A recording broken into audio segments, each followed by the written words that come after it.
Alrighty. So, last we left off, we were heading towards the third ward for this tomb, believing that after three, they would find the location and be able to at least get in to the tomb, not knowing really what the fourth lock would do, but also leaving Captain LaFons to find the fourth one. On the way there, you ran into a goblin scholar of sorts called Oz, and saved him from some zombies attacking in the rock gardens. He then informed you that him and his tribe had started mining out a hole in the ground where some precious gems and gemstones were being found. Earning his trust and following him there, you discover that they had been digging out this hole and sacrificing offerings to something down below. Seeing that they had carved into a lot of the designs and drawings and not having them lined up, it was a bit hard to discover any more information about the tomb in the center, of which you had been tasked to bring back to the Jaroska Foundation a mummy. But heading down to the bottom, you soon discovered that there was a gelatinous cube that was holding the last dragon shard inside it. Having quite an epic battle, and having some fall down unconscious and some epic necrotic magics being used, you defeated the gelatinous cube and destroyed the green dragon shard, causing the mine to start rotating and shifting, breaking the stairs. Half the party decided to go for it. Molokov, Ghost, and Hera reaching the top before all the stairs collapsed, and Vargir and Puck sheltering into a little alcove under Vargir's shield, not getting hit by any of the falling debris.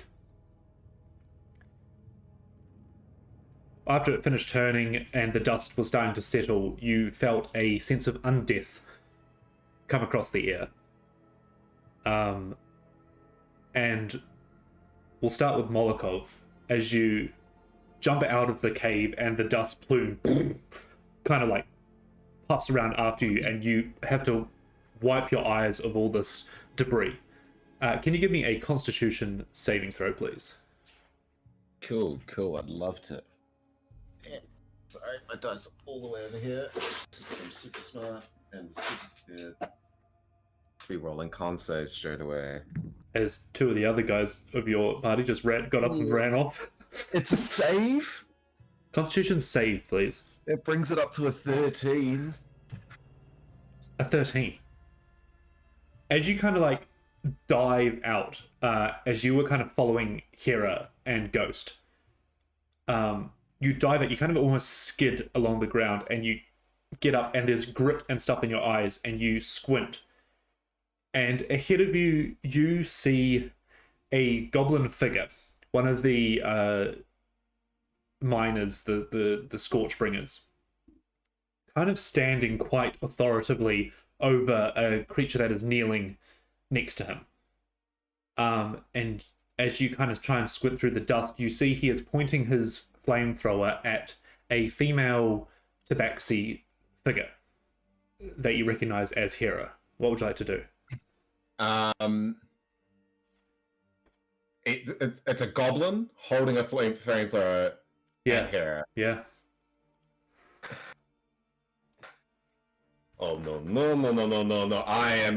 I am going to approach this man. I am going to.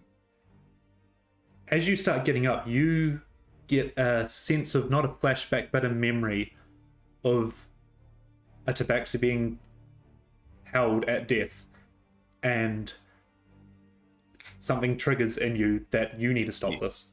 Yeah, I think immediately just seeing it, his blood starting to boil, like that's a. Yeah, I think he approaches. Yeah, just oh no you don't, and I'm gonna try and grab the flamethrower. Okay, give me a strength check. I'm trying to pull it. Opposed pulling strength off. check. That's a natural 20. Natural 20. You reach in and yank this flamethrower out of its hand, and it turns around to you, startled, as you see Hera on the ground, just head down. You grab the flamethrower out. What would you like to do next? Almost not even looking at the goblin. With it in my hand, I'm going to step in between the goblin and Hera. Hera, are you okay? And I'm going to offer a hand. Alright, you turn back to Hera. Hera, you are 20 feet away on the ground as you see Molokov run up to a female tabaxi figure. As you see the cat kind of give a little shimmer and change. As you see Molokov rip out this flamethrower and turn around to this goblin.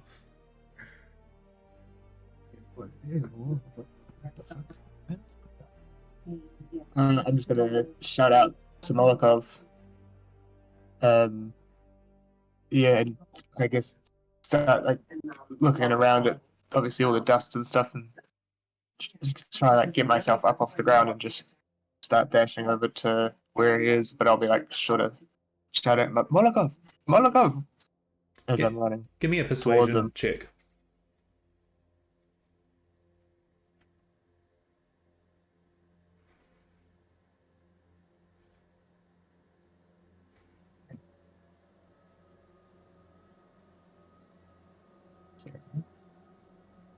Eight. An 8. You go to yell out, and a bit of dust catches in your throat. And you see the tabaxi on its knees look up at you and has like the look of an orcish eye before it switches back to a tabaxi eye. Molokov. I'm going to. Karen. Sorry. I was just going to say I'm going to at least. Well, I suppose if this is ending, I'm going to start to cast. I'm going to try and cast Mage Hand, and I'm going to throw it out in front of me and use it to pull on Molokov's shoulder to get his attention. Okay. Oh, yeah, that'll happen. So, Molokov, you go to turn around to Hera, still keeping eyes of this goblin, and you feel a tug on your shoulder as you turn around and see Hera rushing towards you. I'm gonna sort of do the double take. Look at Hera and look at the Tabaxi kneeling on the ground, and it looks like Hera, right? Like it for all intents and purposes, that's Hera. Very much like Hera. But at this point, you see the other goblins are now facing their flamethrowers to you. Ghost, I'll say that you have now seen this happen. You can interact as well.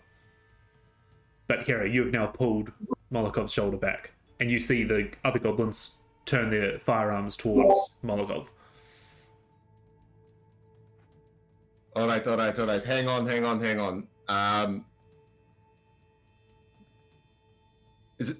I'm gonna point it.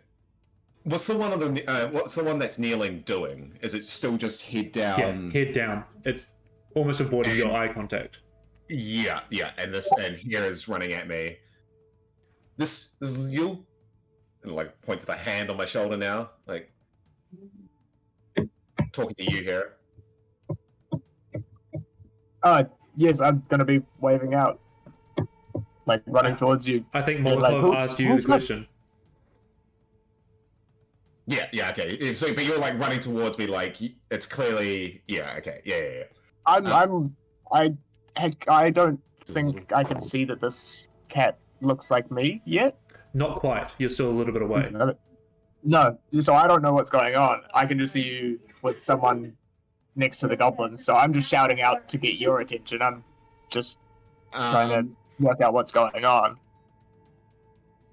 Almost. I'm just going to hold up a hand to you, and then I'm going to point the flamethrower down at the one on the ground. Who are you? Stopping my tracks. It looks up at you, Molokov, and goes, I'm Hera. Your friend.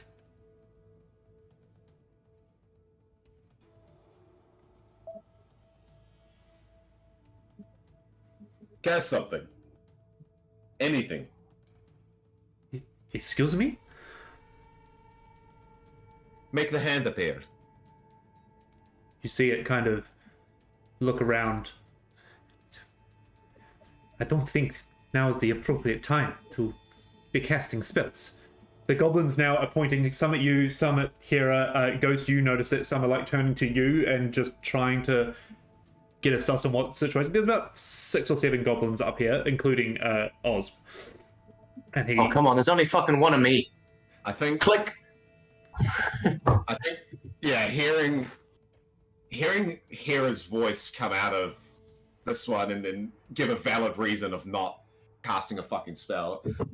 I think I am just sort of now very like, what is fucking going on? And I'm almost swinging around, pointing it at Hera, pointing it at the hero running at me, pointing it at the hero on the ground. Yeah. Ghost, tell me that is fucking you at least. I'm pretty sure I'm still the fucking same as I was. The one on the ground also, goes, hey, look, I came out of the cave and put that thing away from me, please. It's not nice in my face. Can I roll some form of it? Can I hear her saying that? You can start hearing her saying that now. Roll an insight. I'm gonna shout out, no, keep pointing it at both of us. Nice. The insight is a dirty 20. Okay. Your head is still ringing from falling down, and it's not the impact that's causing a bit of confusion. It's the almost fear of what's could happen to another tabaxi within your reach again. That's what's kind of overtaking your brain at this point. Moldikov, please, you know me. I do, and again, not taking the direction of pointing it, but like you two down here, we'll figure this out. Moves forward a little bit. Hera, do you join it? I'll approach and sort of, now that I get closer, sort of understand a little bit more what's going on. And I'll take a knee sort of maybe 10 feet away from the other one so that we're not right next to each other. And I'm going to put my hands up sort of thing. And then with one hand, I'm just going to grab my earring and I'm going to message Molokov. And I'm just going to go think about the fucking orcs that aren't always orcs. The other one stays silent.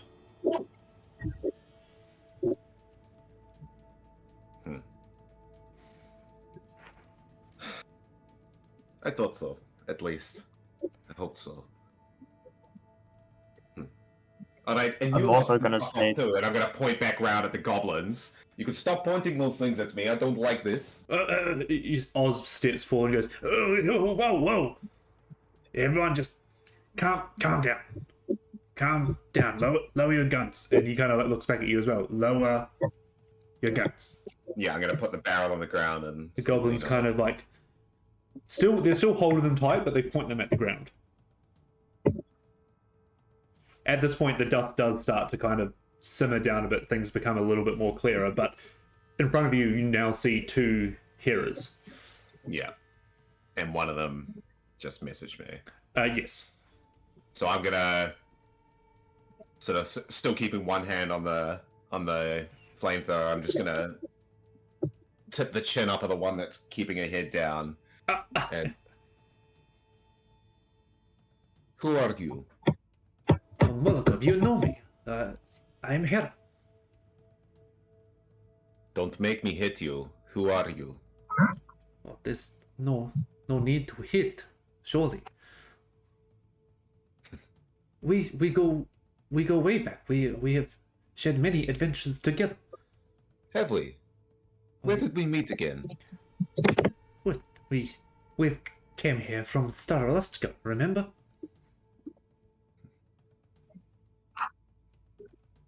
I'm just gonna smile at the other one. One more time. Who are you, or I will hit you? I don't like my friends being impersonated. It gives a sigh, and you see the fur start to retract into its face as it shifts more to almost a mannequin-like state, and looks up at you. Well, you have me this time. You got to understand, your friend provided quite a lot of cover coming here. I am but a humble scout. The goblins at this point kind of step back and like, what the? What's it's just... A scout serving who? I serve the Emerald Claw under Captain Lafont. It is my job to find, well, what you seem to have just found.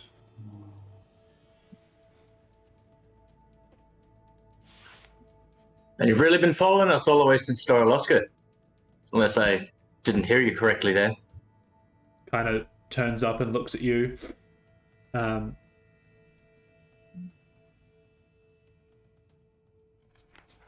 Not me, personally. You see, we have eyes everywhere, my little friend.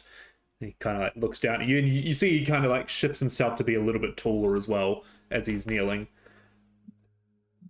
The Emerald Claw, we have spies.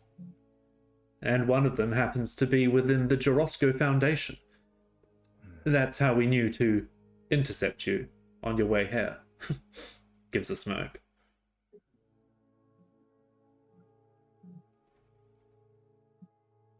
Well, ain't that just fucking balmy?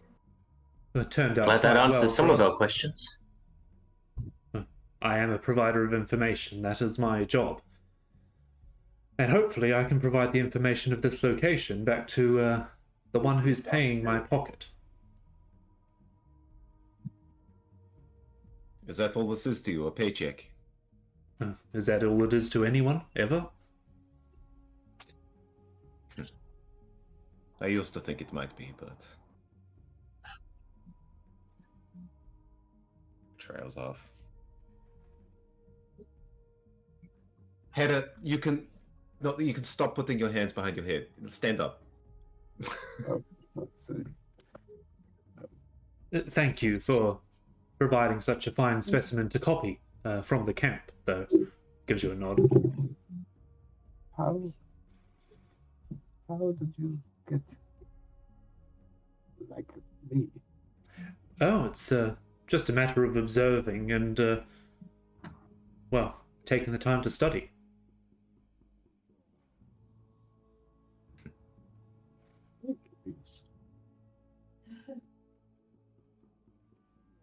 No, Can I, go.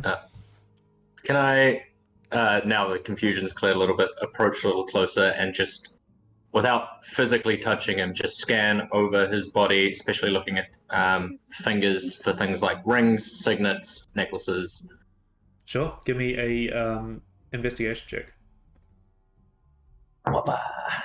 Ooh, 24. 24. Funny enough that now he's reverted back to his shifting form, or changeling form, I should say. There is not a lot of markings on his skin at all. Maybe it's some like birthmarks and stuff that kind of almost seem to be just gently moving. But there is no jewelry or anything like that. If anything, now he's back to this form. It is just almost a basic cloth that is covering him. Let's see. And who have we got up here? It's just the three of us. Just the three of you. I'll look up here and myself. Right. Well, I hate to put a time pressure or anything here, but we still have 2 men down there that we need to fucking get out. Well, I suppose I'll leave you to it and be on my way. Don't you fucking move anywhere. Just grins at the gun in his face. Clearly not afraid of one of these. What about this? I hold up the symbiote. Interesting. You pull that out, and you see the goblins all kind of start muttering amongst themselves. And this changeling looks at it curiously. Oh. And where did you find that? I'm not so keen on giving out my information as you are. Oh, come on now. We can share, can't we? We don't always have to trade in gold. You notice that also his voice keeps changing between accents. Mm. Any of your fellows at the Emerald Claw? Interesting. That would sell for a higher price back with everyone in league with each other. I could take it off your hands if you want. Do you even know what it does? I know enough. Seem to do your friend a favor. I'll put it away. Oh.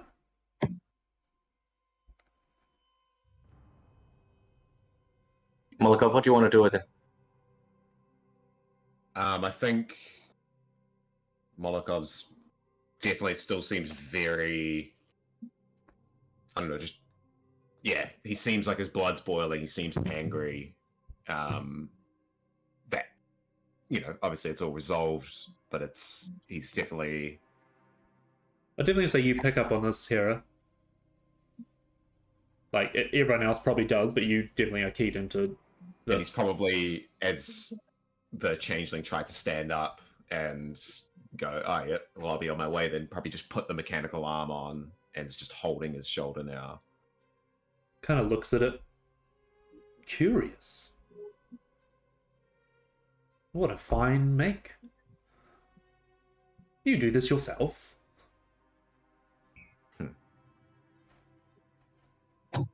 Not all alone.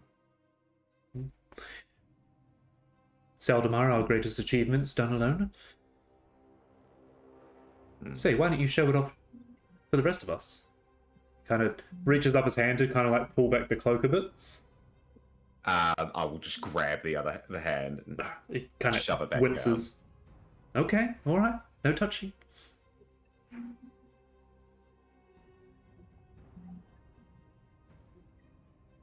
Is there a plethora of like rope around? Mining, digging supplies, stuff these goblins have been using to...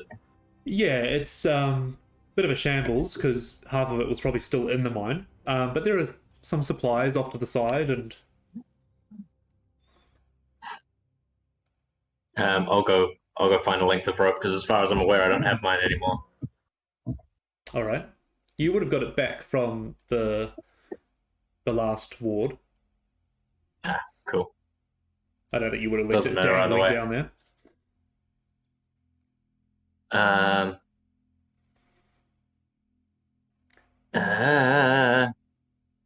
Well, Turns to you, Molokov, and goes, I'm not messing around. so you start collecting some stuff, Ghost. Yeah. You seem like a reasonable, level-headed fellow. Say, what can I give you to buy my release? I'll tell you anything you want to know. Your release is not something I'm very keen on. It would be a high price. I would second that, to be fair. What was that, sorry, David? I said I would second that, to be fair. Like I say, Maybe I some don't more like it when information. my friends are imitated. Take it as the highest form of compliment, surely. I did like to look at myself. It was kind of cool. I thought you might. But that is not the point. Raises an eyebrow. Just- See, It's- I did choose the best that's to imitate, of course. Turns to Hera. What would you give to allow me to walk? You seem like the smartest one here in the group. But the mechanical arm just like tightens a little. Oh.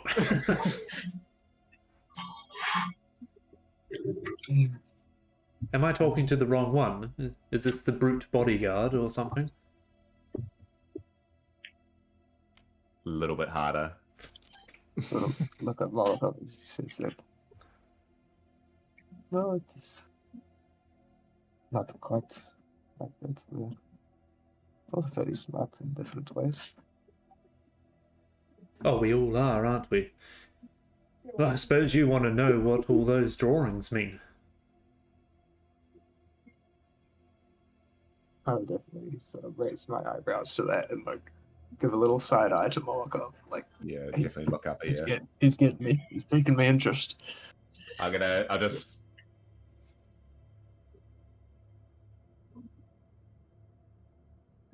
Maybe I don't know if that information is worth freedom, though. Now, the adults are talking.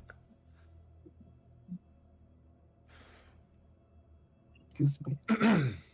I think he gets a smack in the face because of that. Okay. Yeah. roll a d4. Roll a d4. A 3. Whack across the face. Oh, I'm just gonna. That's not very respectful. Talking no. to him, not talking to Molotov. No, I know. But he goes, no, it's not. Oh, packs quite a punch. See, I could have got myself in a bit of trouble if I pushed that any further. I suppose the smart thing to do would be to wait until the rest of my party is here, actually. Oh, you need them to make your decisions for you? No. But I would like them to be part of the decision, nonetheless. Stay on the floor, Monocot. Smack him if he starts doing some stuff. I'm going to help Ghost.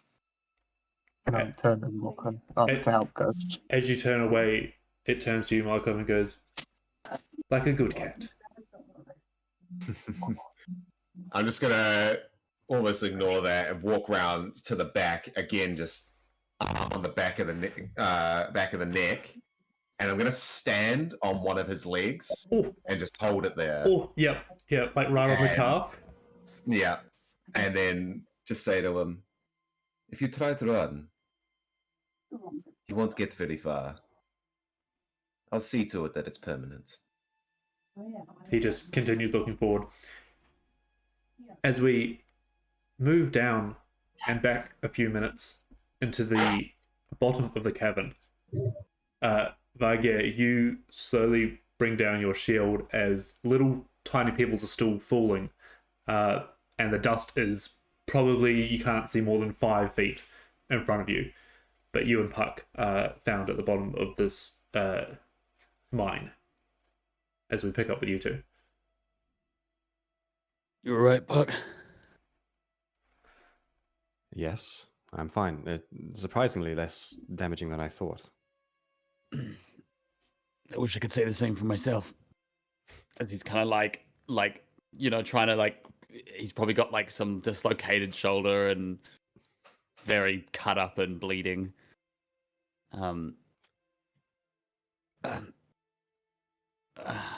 Do you know if the rest of them made it out? I think that they were further away from it than us. I imagine they're all right, but we should have a look.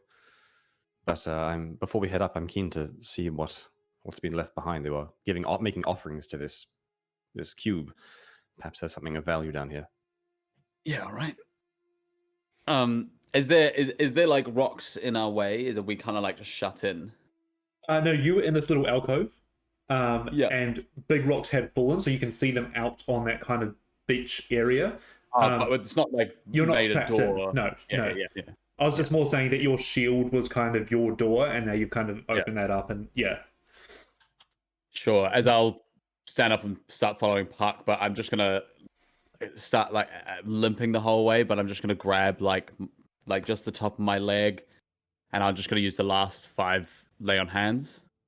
Okay, Just because I'm on 1 HP and I don't want to die. fair enough. Which as he's limping and this green kind of aura starts going around his leg, the limp starts to slowly stop as he starts to be able to walk normally again. Yep. As you start moving around, the dust, it is obviously going to fall down, so like more dust is coming down, but it does come, 5-10 feet is probably your vision at the moment, and it is pretty dim down here. Yeah, sure.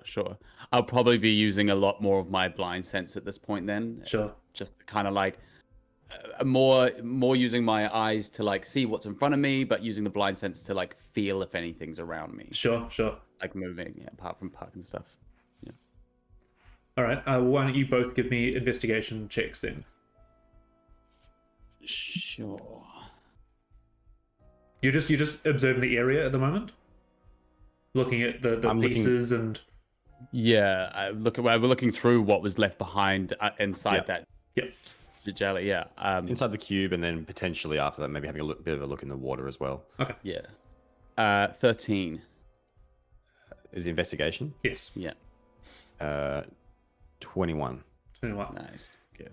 Between the two of you, you start pushing some of the dust off some equipment. A lot of it is, pickaxes and a couple of mine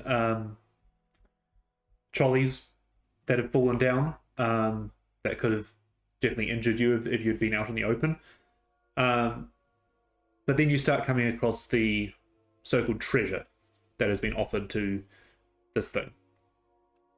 First, what you find is in a kind of a pile that hasn't sunk into the ground is some green dragon shard dust.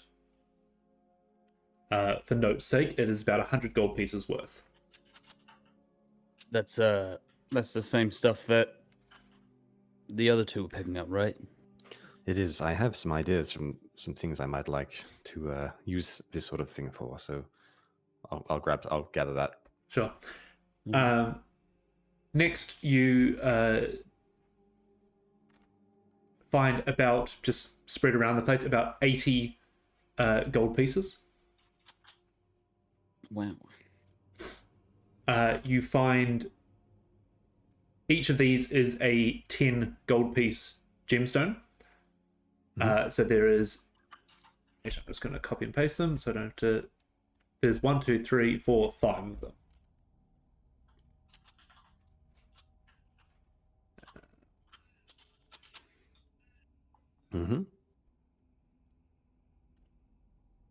So you just need the names, would probably be the easiest one.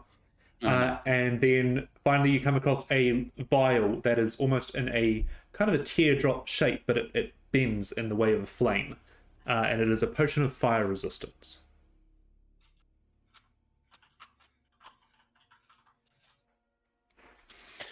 Cool.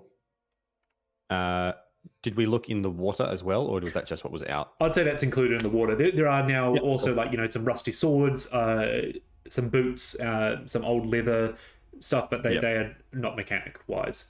Yeah, nothing that looks like it was magical and therefore it resisted the acid or whatever.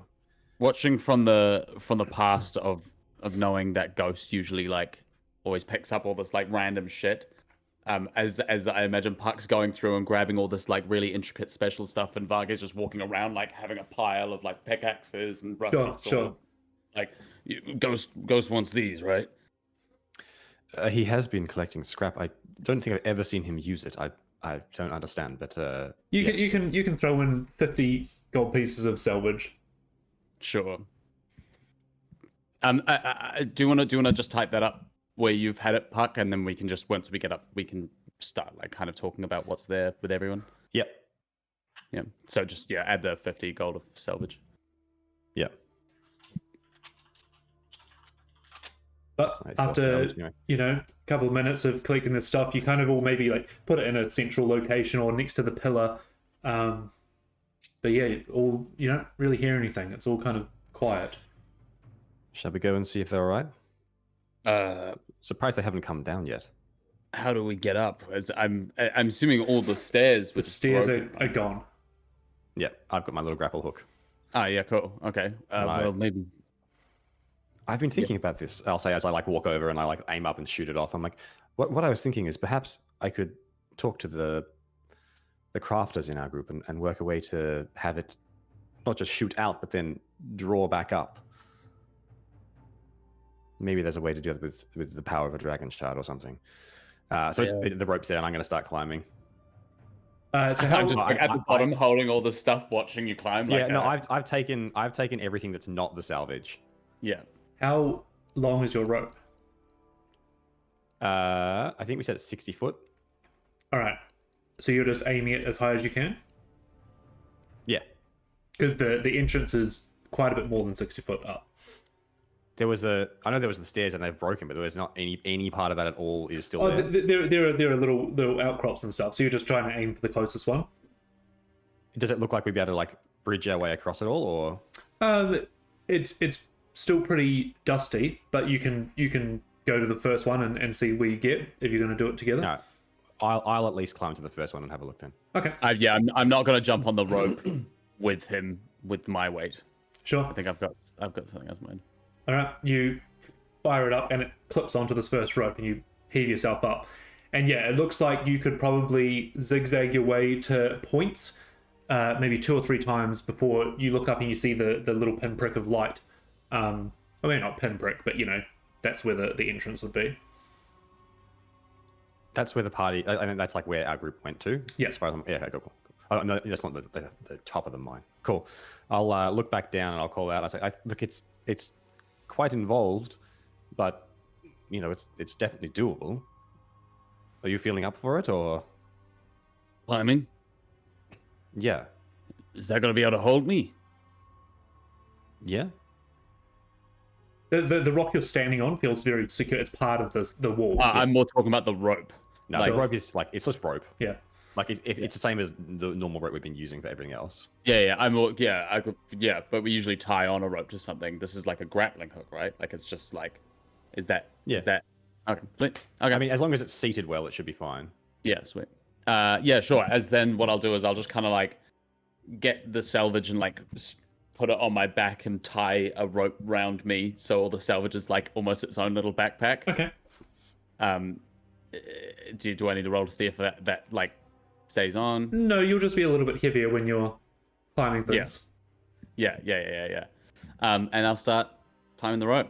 All right. You heave yourself up to this first little platform, and you and Puck stand on there, kind of almost reminiscent of the Christian Bale trying to get out of the prison in Batman. Yeah, nice.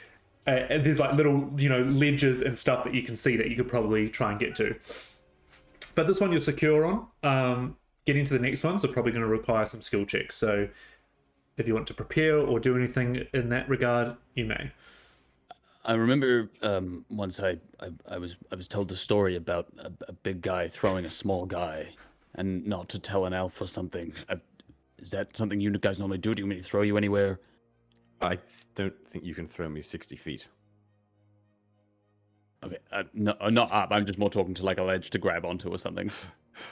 Not 60 feet up to the like. I like that you had a little nice moment down at the bottom, and now you guys are like, "You're not throwing me, mate."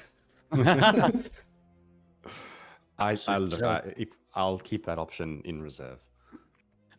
You said there's like little crevices out and stuff like that, right? Mm-hmm. I'm just gonna reach like one of my really long arms up to one and just kind of start like rock climbing. Okay. Maybe like pull out like a little like pickaxe that's on the salvage and use it as like one of those snow climbers. Sure. Have you got your feather falling token? I hope so. As I'll kind of like tap my pocket and pull it out. Yep. Okay. All right. Well, I'll see you at the next one if that's how you're going to get there, and I'll just try and grapple again. And Sure. So you're going by yourself, Puck. Can you give me an athletics or acrobatics check with advantage? Okay. Well, that's a natural 20. Nice. Acrobatics is a 27. Yeah, you swing, whoosh, flick it out, and almost like Batman propel yourself up instead of like pendulum swinging up to the next ledge and swing around, and you attach to the next one. Whether you want to go to it or not is your choice. Vargeir, if you're climbing by yourself, I need a strength check or athletics at disadvantage, please. Okay. That's a 13 and a 12 plus 4, so at 16. Nice. You reach up your arms and you start doing this rock climb, and then your arms are getting tired as you realize that you're heavier than what you I normally used to. Normally, yeah. But you get to the next ledge, give a rest, carry on again. So between the two of you, as Puck is zigzagging across the gaps and you're climbing up the wall, I'm going to say about 5 minutes, 10 minutes, you pull yourself up, Vargir, onto the doorway, and Puck is there waiting for you, as he is a bit more nimble getting up. Yeah. But you guys approach the doorway and see Ghost and Hera kind of starting to collect some rope and bits and pieces. You look out and there is a group of goblins standing around with Molokov behind this faceless figure. Go, as I'm kind of lie, as I get up, just like lie on my back and breathe and Yep. undo this rope and then kind of like roll off it and just tap it. Ghost, this is for you.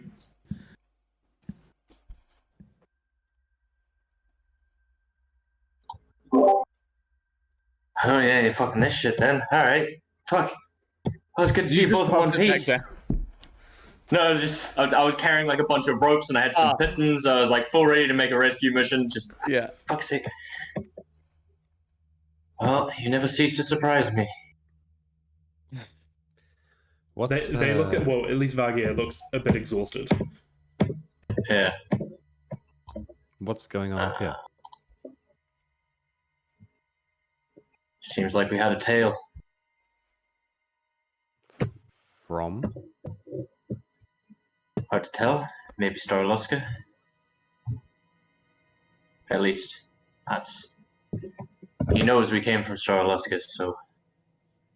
Oh, just admitted that there are. God, what's the term for? There are moles in the Drasco Foundation. Can I talk to him about that? Be my fucking guest. Molokov's not too happy with him, so maybe just keep a level head. Vargir, why don't you catch your breath? I'm gonna head over. And once I'm sufficiently far away from Vargir, I'm drawing a dagger. Okay. I assumed so. Vargir, I'm going to say you're on your back and you're just like, oh. Yeah. You're not going to be privy to what's going to happen over here. Yeah, Come here, big fella. Let me patch you up. Yeah, thank you. Puck, you draw your dagger and walk over to Molokov, standing behind this guy, holding the scruff of his neck and standing on his leg. Yep, imagine like squatting, because he's like a medium-sized creature, right? Yeah. Yeah, okay. I'm probably at his head height if he's like kneeling, or near enough to. I'm just gonna like walk up pretty close to him, and I'll look at him and I'll say, "You're going to tell me everything you know." Actually, no. What I'm going to say is, I walk up and I'm like, "Oh, you finally decided to show your face." I was Well, wondering when you'd make your move. look who we have here. And you might be? I am pull up the mask. Oh, Your interviewer. well, welcome. I'm sorry the conditions can't be as nice as I would have hoped. Do you mind just getting him to back off a little bit? I'm just going to sort of shove his head down a little bit. Good to see you back so fast. And then sort of pull his head back up. Yeah. I'm going to try and do what I did with I can't remember his name anymore, but the guy from the first town where I was like just walking around him and talking. Yep, Zodor. Yeah, Zodor, that's it, yeah. So I'm going to walk around behind him and go, so you're going to tell me everything about Jurasco and their involvement in all this? Well, I would love to give the information. What am I getting in return? From behind, the dagger just touches to his jugular. Oh, No answer. I'm going to just whisper in his ear. I wouldn't fuck off the halfling. no, fair. Although I would love some guarantee of not only just a living, I do like doing that, but at least being able to walk out of here and get rid of my presence in your lives. How does that sound? I am a man of my word.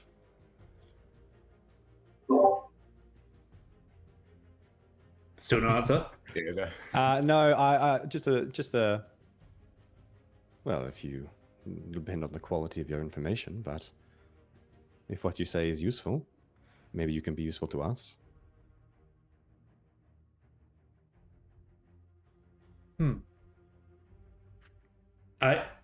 Question for player: are you being honest with him? I don't necessarily want to kill him. Yep.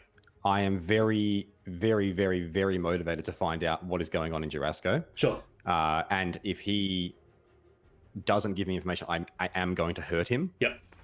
But if he, I'm not necessarily wanting to kill him, and I'm not necessarily wanting to make it so he couldn't leave this place, like to kill him in this place. Like if he is honest with me, I want to make it so maybe he can't follow us very easily. Yep.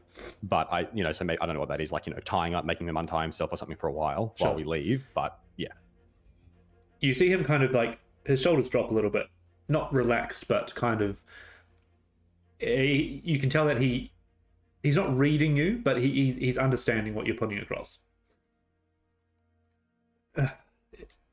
Now, I don't want to disappoint, so I'm going to take this little bit at a time. I, personally, have not been involved with anything in Jurasco. The Emerald Claw has a spy within Jurasco Foundation, and that is how they managed to preempt your arrival. The folks you have been interacting with, the shifters and such, they are members of the Emerald Claw. The somewhat revolutionary organization they call themselves of Changes and Shiftlings. Now, you might assume that involves me 100%, but I did not choose this to be my birth. I see some of their points, but I'm more of a free agent. Their team is here to find the body of a long-lost sorceress. The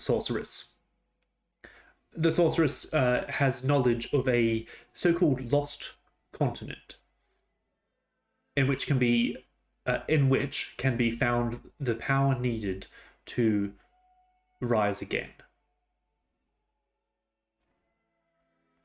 To them, Jurasco is their enemy. Somewhat they have seen in them a disgrace of bloodlines and history. There have been previous confrontations between Jurasco and the Emerald Claw, be they behind closed doors. The Emerald Claw, from what I've heard of the murmurings and mumblings, worship the Corruptor, the Stealer of Thoughts, or the Slithering Lord, as they call him. Others know him by the name of Drin. Dryn.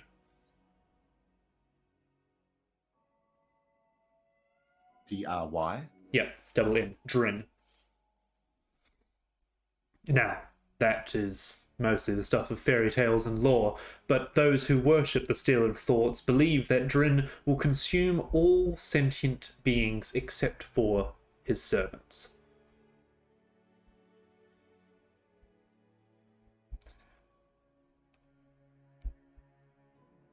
Now, as far as I know, LaFons has worked his way up the ranks, and he is leading the expedition to try and get a hold of this lost sorceress. With the information that Jurasco was after the same being, whether for protection or whatever their cause, I do not know. But we knew they were coming, and that's when the troops intercepted you, and I assume that's when you lost your friend. Again, I was not there personally. Give me an inside check, Puck. Yep. Sorry. Inside. That's a 15. Yep. You can tell he is speaking truthfully in the sense that he is choosing his words carefully. But everything that he is saying, you can tell he is saying factually. But Does he seem dispassionate? not In the just sense of in the sense that I do believe that he's not like a true believer, so to speak. He's just doing this because it's work.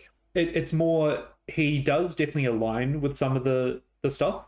When he says that, where is it?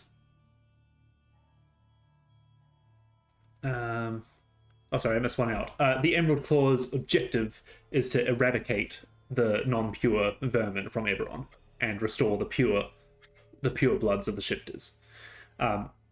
He does seem a little bit into that kind of line, but also he did say before, he's just a changeling. He couldn't help that. He's just found work within them.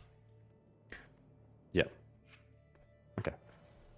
So over that, like that's kind of comes out bit by bit. Maybe you intimidate him a little bit. It comes out. It takes a little while to do that. Okay. And you really don't know who the spy is? Any information at all?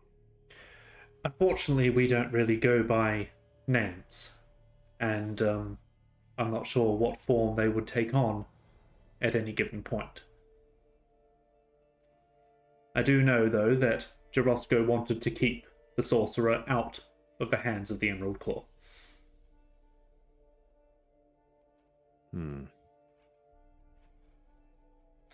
What else can you tell me about Lafons? Well, I haven't really sat down and had a cup of tea with him, but he is an arcane user. Doesn't always rely on his shifting abilities. But he is a shifter. He is a shifter. And very studious in the ways of illusory magic.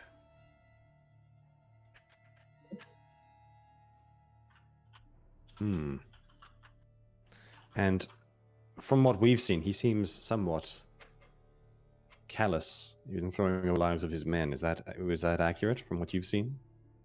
Well, they claim to want to restore the pure bloodline. They don't seem to care of the losses they take along the way, though. You climb yourself high enough on that ladder, it doesn't really matter if those below you fall. They will be princes and captains in their new world in their eyes. And how high up that ladder is he? That I cannot answer. I respond to him, I got hired by him. I don't know who he answers to. I'll look up at Molokov. Anything else? The earworm. What else do you know of it? What does it do? It is a way of communicating between, those on a similar or higher rung of the ladder. It is also said that the worm can penetrate thoughts of those unwilling to talk. Could have been useful for me. Gives a bit of a laugh. Oh, well, you've been pretty willing. Now, I hope you can hold up your end of the bargain. I think so. Though, we'll have to do something to delay you. Can't have you following us straight away, at least. Of course not. That is if you intend on continuing your mission and not just leaving. Puts out his hands. Is it rope or... I'm going to look at one of the goblins, if they're still around. They are, yep. Yep. Can you get me some rope, please? Yes. Scatters off. Yep. Goes feel like kind of still packing away this rope, and this goblin comes over and just grabs it off you. I'm still not breaking his leg. I'll say to you. Yes, but look, he's been helpful. I think if we tie him up enough, it'll take him a long time to get out. Yes, and by the time I catch up with you on the 4th ward, I'm sure you'll already be gone. Hopefully. Was there anyone else following us? No, just me. I was probably a days behind you from when you left the camp. Can I insight that? Yes, go for it. That's a modified 20. Yeah. A day might not be 100% accurate, but it's a Yeah. while. Yeah, cool. And Yeah, I don't have anything else necessary to say to him. Mask will come off. Dagger will do a little flourish and disappear into the cloak. Yep. And I'm gonna tie him up really well. Yep. Like it's gonna take him. The idea being, it's gonna take him several hours to get out. Sure. Unless he can I don't know what his ability is. Unless he can actually just completely shrink his body. Right. But I'm gonna try and really, Yep. really tie him up with like it's a 50-foot rope. He's getting like 50 feet Yep. of rope tied all around him. Yep. He's willing, as in like he will put his arms out, and it kind of flinches every time you tie the knot just that little bit too tight. At least can I be propped up against something? So I'm imagining the goblins here don't necessarily want to leave you inside their cave. no, probably not. We'll drag you and we can leave you at the top. Gives a nod. That's probably gonna take me a little while. All right. Back to you're going, Malcolm. Oh, I was gonna say, if as he's is fully tied up and that's the plan, I think when I'm assuming it'll be me throws him over my shoulder. Yep. I can't. I'm gonna walk over to the cave entrance or wherever it is, and I'm just gonna leave him right next to the edge. Okay. Just so it's that little bit more difficult if he rolls or something. Yeah. There's that risk. Yeah. Can you give me an investigation check, please? Me? Yeah. Yeah. Just drop him and he just falls. Actually, yeah, Reese, while I was tying him up, he doesn't have any pockets or anything on you, does he? No. Yeah, cool. And he's not holding a sharp rock. No, he's not holding anything. You make sure his hands are up here, next to his face. What was the roll? Total of 6. Okay. By the time you put him into the cave, and I'm assuming now that the other 3, you walk past the other 3. They're kind of doing their own thing. We'll jump to you guys in a second. Put him down, and he just looks up at you and gives you a smile or a smirk. He goes, hopefully this is not the last time we cross paths. And you notice that one of his arms has got a silvery tinge to it as he's trying to figure out how to copy your arm, but he can't quite get it. As he says, hopefully it's not the last time I see you, I'm going to stand on his leg again and say, hopefully it is, my friend. I believe that was part of the deal. Gives a nod. And yeah. As you come out, Vargir, Ghost, and Hera in the entrance. I'm assuming you help Vargir get his breath back. This interaction happens over there, and we can fast forward to Molokov bringing in this guy. While they are having their conversation, and Ghost is, I guess, trying to keep half an ear out for it, but can't hear it from here. They'll sort of look down towards the entrance of the cave, noticing the dust has settled, and hey, here, must be a few well-aligned carvings down there now. You send your eyes through? Yes, it's quite an idea, actually. Is there still a ledge? So there's a pathway down and an area that I could stand in the cave. It kind of. There are bits of ledges left, but it wouldn't be 100% safe. Okay, I just want to get a little bit closer, I guess. And is there a torch at the entrance? I just want to sort of try and light up the cave as much as I can. Sure. Before sending Patrick down there. There are torches. They're not lit though. Okay. Ghost, can you give us back for this? Oh yeah.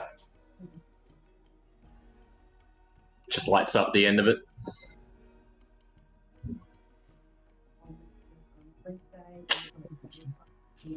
We'll then summon the Raven, and I'll sort of, I guess stand as close in to that I can and hold the torch up, just to give a little bit of light out, and then I'll send her down. Send Alright. them down. Patrick kind of starts skipping around. Through Patrick's eyes, can you give me a perception check? And then you'll give me an arcana check in result of that.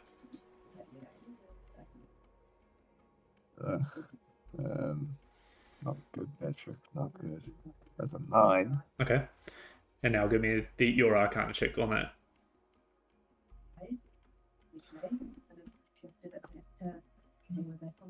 18. 18. It's still quite dusty in there, and because they had carved into the walls, even though they are now aligned, there are still quite a lot of pieces missing. Yep. But you look through and you gain the following information. You see that this kind of goes back in time a little bit more. That there once was a world of shifters and monsters, and they ran the continent or the world, and then they were weakened by the uprising of what is kind of depicted as so everything I'm telling you is like what you gain from the translation of these drawings. So it might not be 100% accurate, but this is what you gain, if that makes sense. The uprising of humanity in Eberron, the coming of elves and humans and dwarves. The shifters decided to join forces to try and stop these, what they see as invaders. A small group of them, it looks like they are depicted as almost sorcerers and scientists. It's a bit hard to get that differentiation between the two. And they look like they worship what looks like a shadow. These scientists are devoting their oh, sorry, I'm just going through Michael's mic. They are coming. They look like they are worshipping a shadow. These scientists slash sorcerers. It depicts them constructing a structure on top of a volcano, and it shows that the way they built this was with undead. And then the final bit of information you get from it is that the other shifters, ones that line up with the ones that A, were locking away, or B, rising up against this sorcerer, don't agree with these sorcerer scientists. It's almost like there were all these shifters and they were trying to figure out a way to beat the new races of humans and elves and stuff, and then that's what split them in two. One following the path of undead, one trying to keep pure. Yeah, interesting. This is the shifters themselves. It was like this was like civil divide. Yeah. Yeah, I imagine I'll be sort of standing cocked out to the exit, sort of just murmuring and talking to Ghost as I'm sort of reciting what I'm seeing.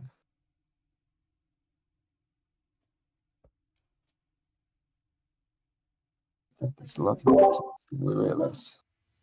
I suppose I respond back to you a couple of times, but I don't realize you can't hear me. He can hear you, Oh, I believe. awesome. I just think he loses sight. No, sight and hearing. Oh, okay, and hearing. Say something along the lines of, "Oh, that makes sense. This one really is a free agent." I guess the conflict remains.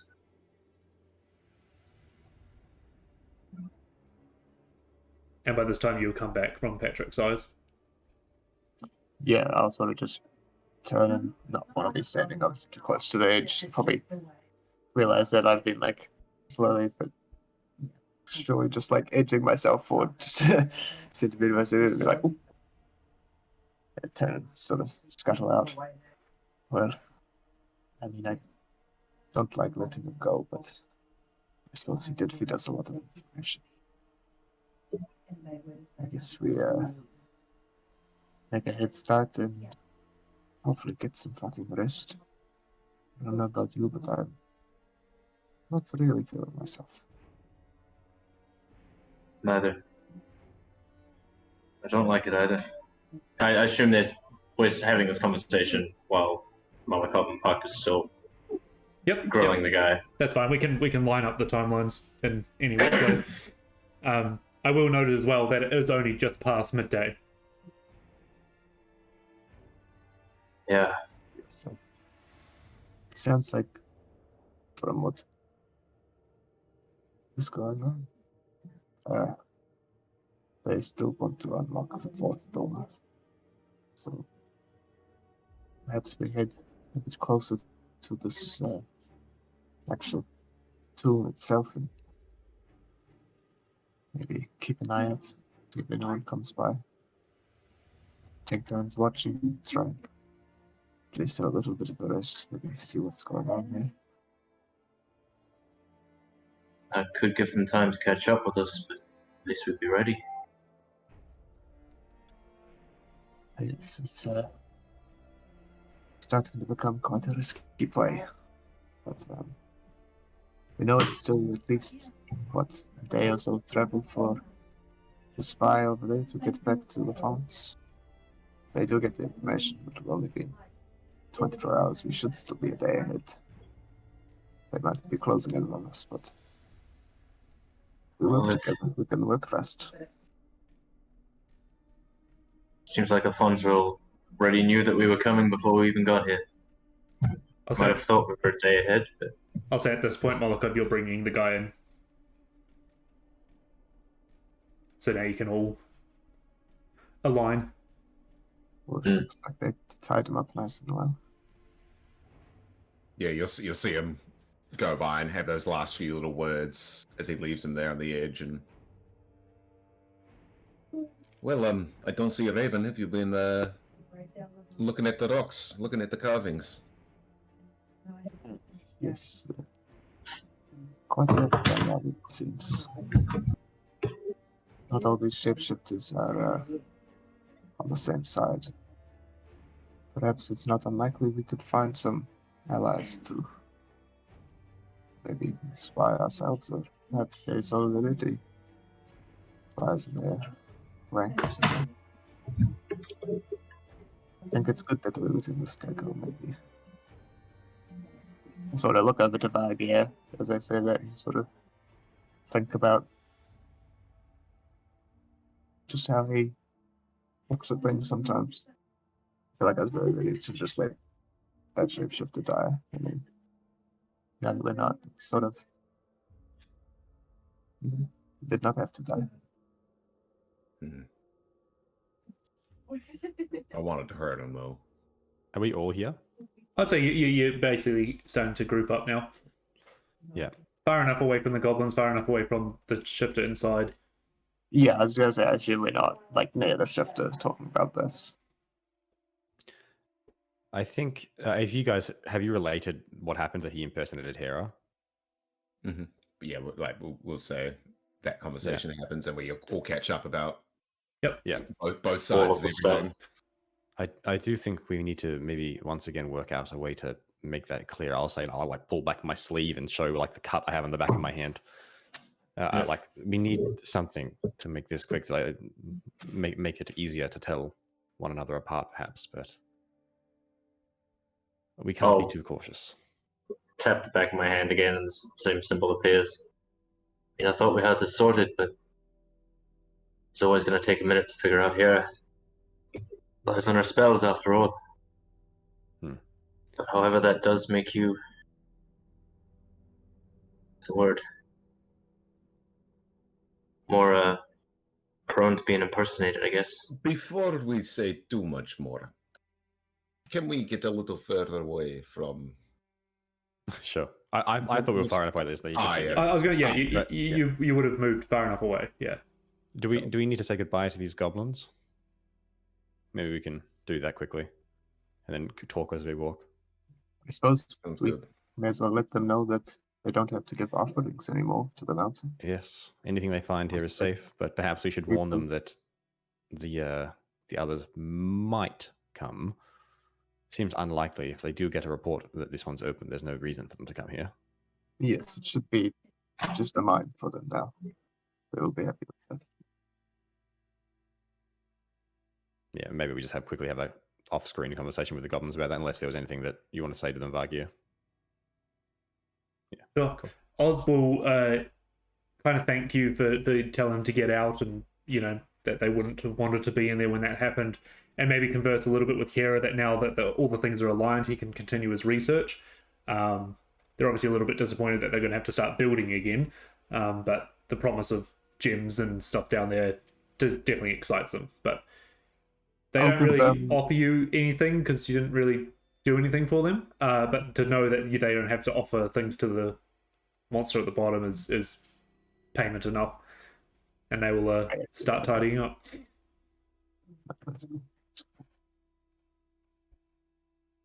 Alright, are we making our way out of here?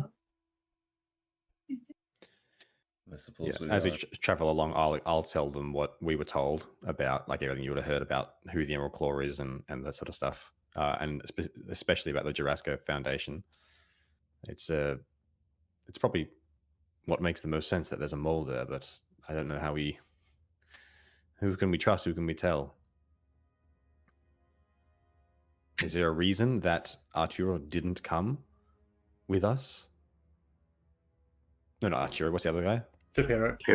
Shapiro, that's it, yeah. Is there a reason that he didn't come on this trip, perhaps? We don't know, but I suppose just got to be careful, got to be cautious. Did they not meet with someone just prior to us leaving? It's hard to know. Probably need to get ourselves maybe more well known in the ranks, but I think we still should be very cautious with these houses. Either way, if we're successful, we're gonna have to be careful. Can't just rock back into the Jurassico Foundation knowing that they have a mole. I will say as well that Shapiro was the one that had written the notes to Arturo. Yeah, it does seem like Shapiro is Arturo's superior. There's no telling how high up this mole is, but who knows? It's just something to be aware of. Also, I found these, and I'll show you the other things that we got down there. Nice. The gemstones and the fire resistance, etc. Does anyone want any of it? This dragon shard dust. I'm not sure if this is the right form of it to use, but I was thinking there's a few things that I would love to change about some of my equipment. Is there a way to, have this grapple hook retract and draw itself back up?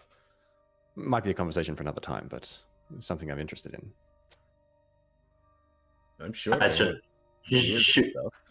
shoot a curious glance to Malakov as we both go into invention mode, and then the sparkle comes behind both of our eyes. That's a really interesting thought, actually. You can make it work.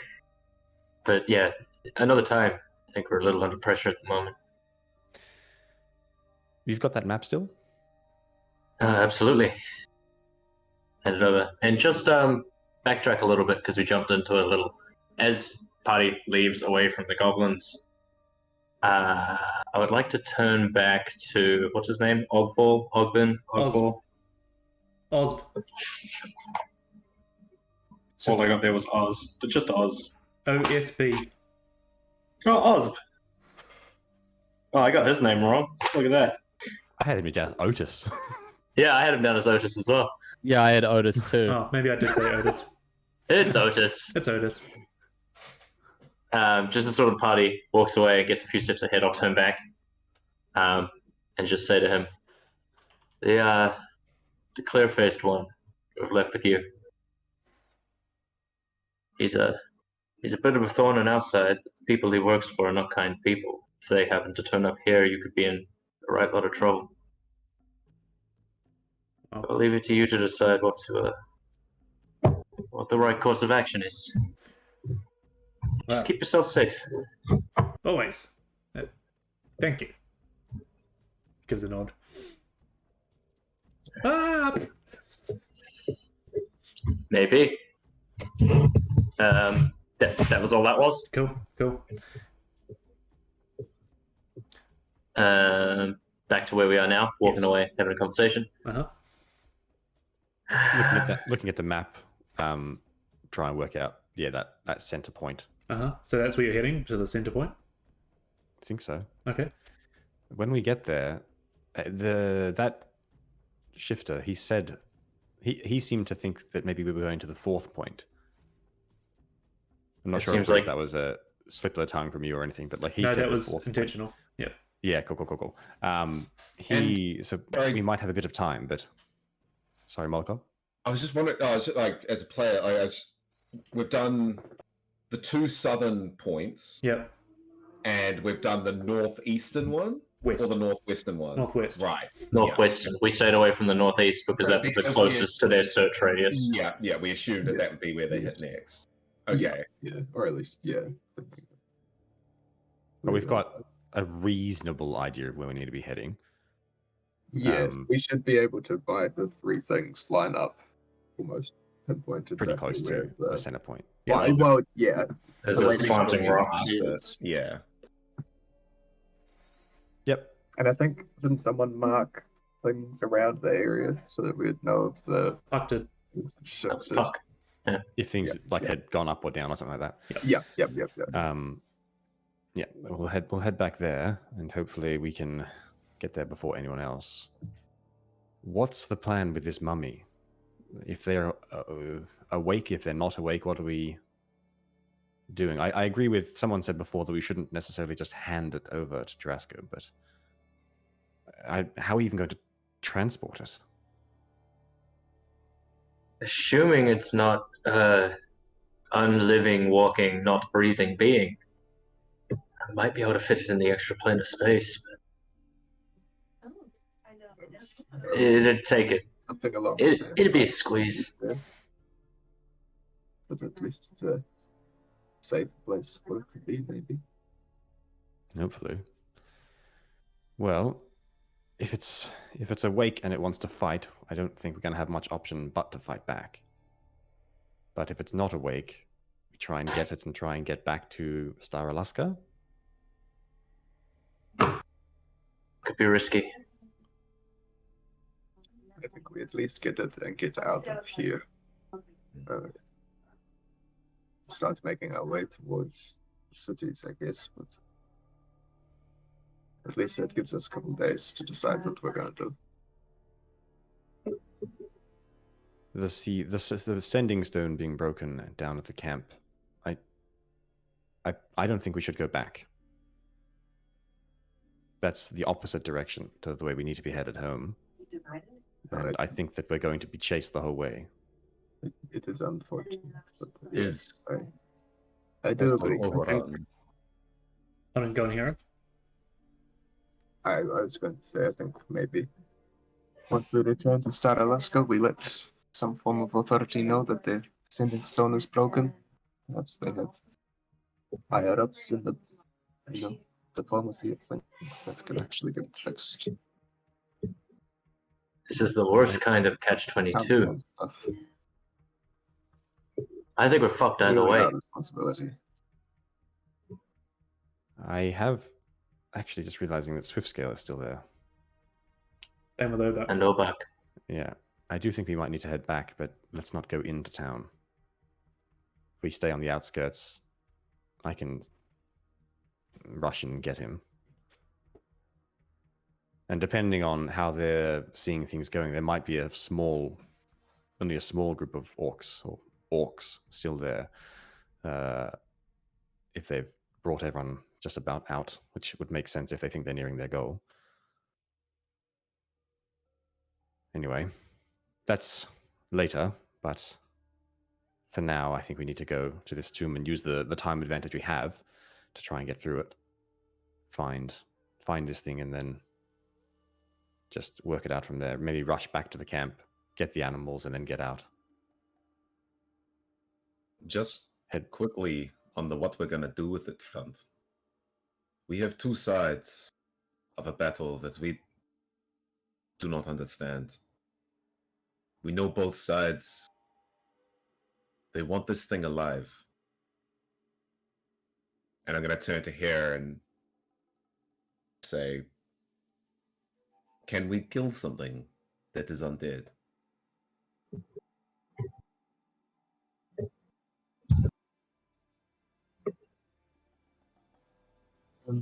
Well, I do believe you can. Now that we almost think about it, the people that the shifters were not aligned with were also very strong at necromancy. But to say that once it's been killed and brought back and killed, it can't just be brought back again. Perhaps they don't mind if it's dead. They'll be able to get the knowledge and bring it back anyways. Although, But yes, anything that has the arcane of life can have that arcane removed. So it is possible, but still a strong sorceress that's got this arcane power. So and we have to be- assume that removing those powers is quite difficult. Yes, Otherwise, just why as- lock it away? Yes, well, look how much magic has been used to try and hold it. So Mm, definitely not going to be breezy. no.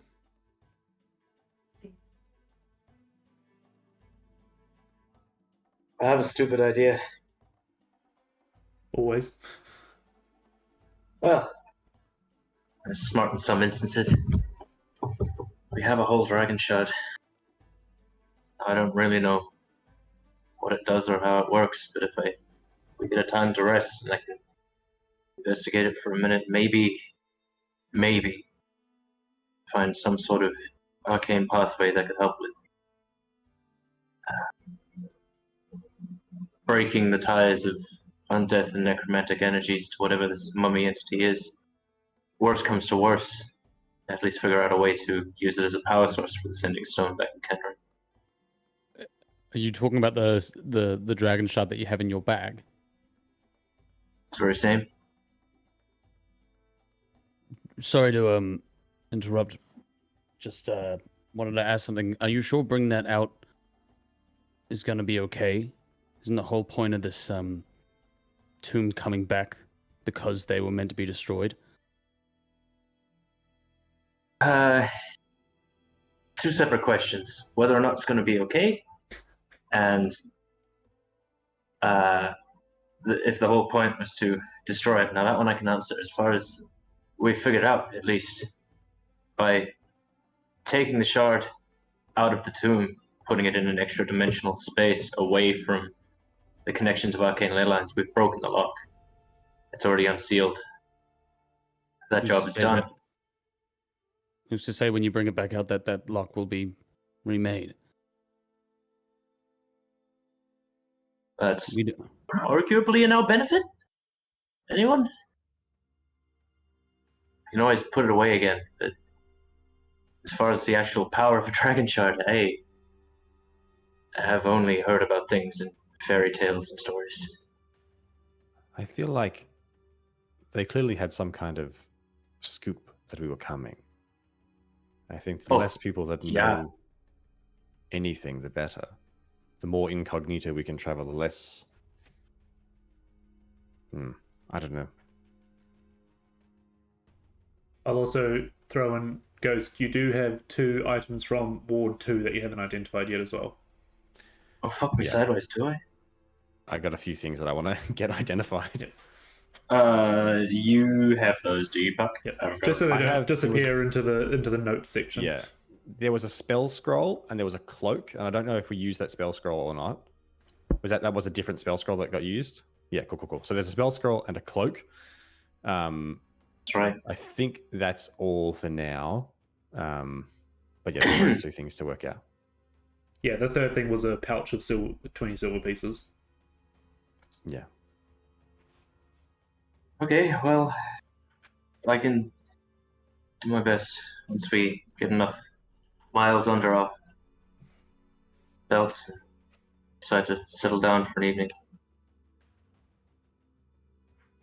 You see, Ghost is saying things with relative like confidence and like, okay, we're making a plan, we're doing things, but there's a shadow behind his eyes of just that same kind of fear you would have seen when we were last in the mists.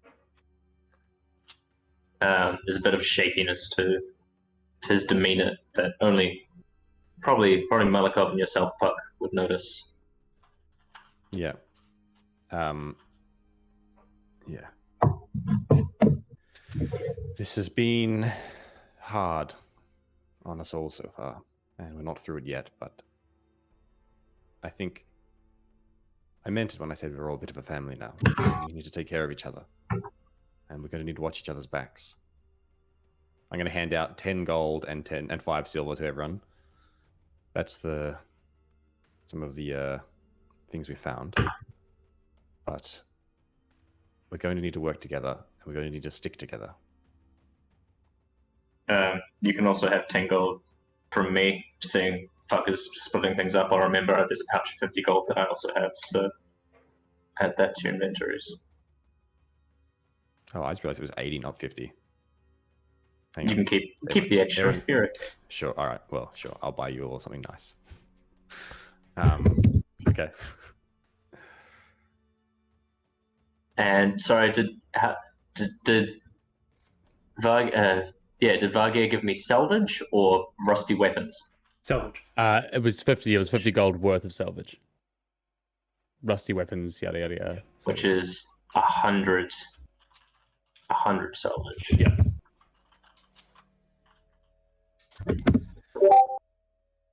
Cool. Just so we've got it. We remember doing it in a break or whatever we have. Nice. Just on that, Puck, I do want to take a look at the shard later, but I am fearful of the arcane eyes that might be watching us for the time being. Think I could borrow that necklace for the evening?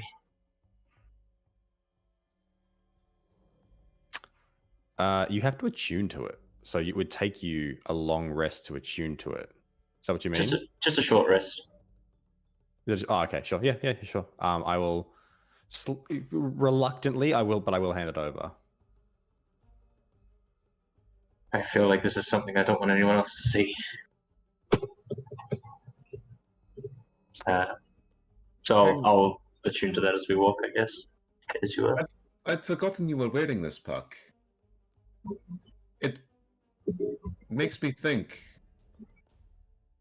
The changeling didn't seem to know who you were. I don't know if that means he was doing arcane tracking, but maybe. I don't know. It wouldn't have been. We're a pretty big group. It wouldn't be too hard to just follow our tracks. I agree, and he did seem like more of a scout, but unless he was taunting you, it does seem odd that he knew us and not you. Yes, it's true. I'm a little concerned that someone was able to follow us. I think that maybe we should be a little more cautious. And maybe I'll scout out back a little bit as we travel, but we're really in it now. Maybe, you're right. I don't know. I don't even remember when I got this, but it might have helped. Just a thought.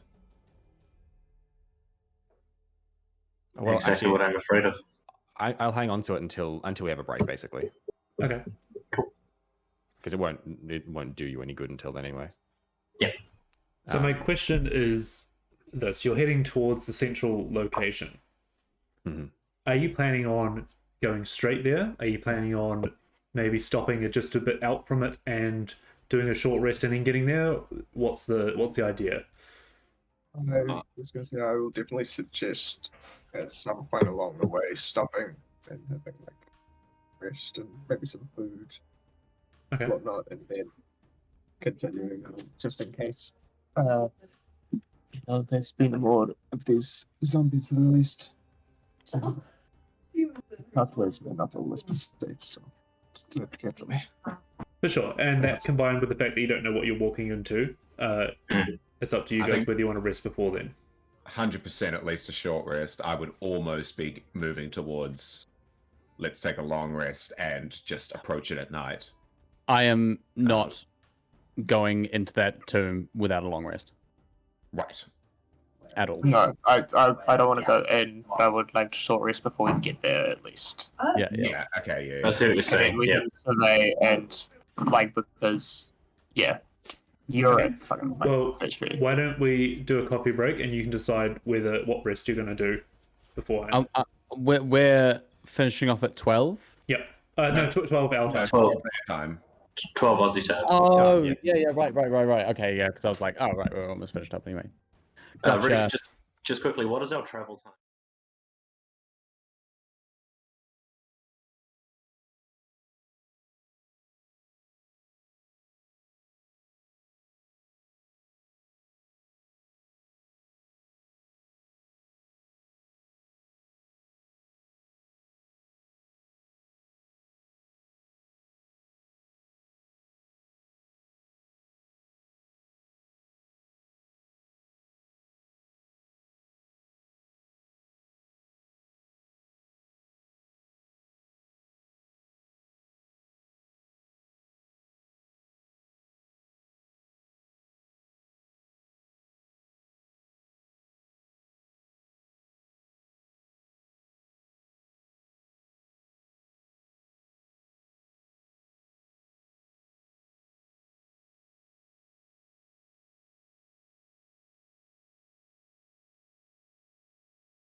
Quickly on that.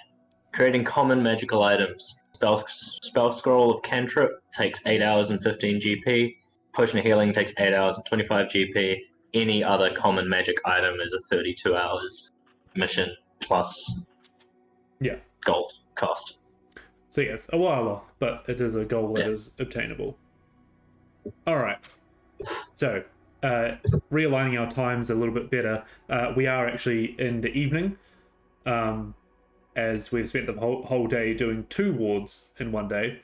So I'm going to say that it's starting to get dark, or dusk, and you guys probably estimate you're another hour or 2 away from the central location. So what would you like to do before you get there? Yeah, it's getting dark. Do we want to consider finding a safe spot for the night? Is the terrain back to those pillars and things, Reese? Correct. Yep. Yeah, cool. Do we want to go on top of one again? If there aren't some that aren't ridiculously tall? That wasn't the most comfortable sleep, let's be fair. I think maybe... There you go. I mean, well, still got some shards of daylight. Why don't we get some warm food in us while we can still light a fire and not be seen? Scout out to see if this place has really revealed itself to us. Can always back off and sleep for the night. We also have the undead, possibly, to deal with. Okay. That's part of my motivation to get us off the ground, is just to have a buffer. But you know what, that sounds good. Agree with that. Yeah, you have a look around, and the pillars are 70 to 80 feet tall. Okay. Probably not. All right. Well, start making a fire. I'm happy to go and scout. Okay. I'll actually I'll pull out some of the metal scraps and that sort of thing that I do have, and I'll very quickly cold forge a basic camp stove. Okay. So a little flat top surface with slops on the sides so you can get air. Literally just making a tiny fire to produce as little smoke as possible, just to make food. Sounds good. If anything's guaranteed, you'll have at least a warm meal tonight. In regards to scouting, are we going to count that as our first watch, or are we going to do a quick scout before we settle down? Either. I mean, I want to eat food. Sure. But, Puck is hasn't expended anything and hasn't been hurt. Okay. So he's feeling fine to go and scout and to take first watch as well if that's required. All right, let's combine that together then. So while everyone, the rest has already started, kind of thing. So sorry. Yeah, go for it. My mic was muted. I think just what I'll do is I'm just gonna where we're camping, I'm gonna go 60 foot out of where we're camping on either side. Yep. And both times touch the ground, and I'm just gonna use my last 2 divine sense to just get a gist of 60 feet around from either side. If there's any undead. I'm specifically looking for undead as well. Yeah. You get the sense that there are no creatures, but even the soil feels like it is dead now. You just get the sense that the air seems too quiet, the soil seems too dry, and yeah, it actually makes you quite uncomfortable. Yeah, sure. Okay. And then I'll head back to camp and start pretty much getting ready to sleep. Sure. Puck, you start scouting out. Give me an investigation check, please.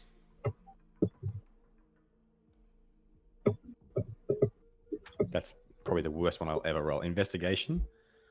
Because it's literally a 2, so that makes it a 6. It's not even the 1 that I could re-roll. Oh, sorry, make it an 8. Sorry. 8. Looking around, you notice that the pillars are starting to get shorter again, and you eventually come across your markings, or therefore lack of, as they have moved down. You think, all right, and that quite concerns you that you kind of focus in on those. but eventually you reach a opening, a square opening by the looks of things, very similar to what you had seen before, but now it goes down, and you see a stepped, almost inverted pyramid in this space going down to a central point where there is a circular device with a lever coming out of it. You have a look around and you can see a couple of dead crows on the ground, and it just feels very quiet in this area. But this is the central location, and it is a stepped down pyramid. So you're on like the outer side of it, and it goes into the center.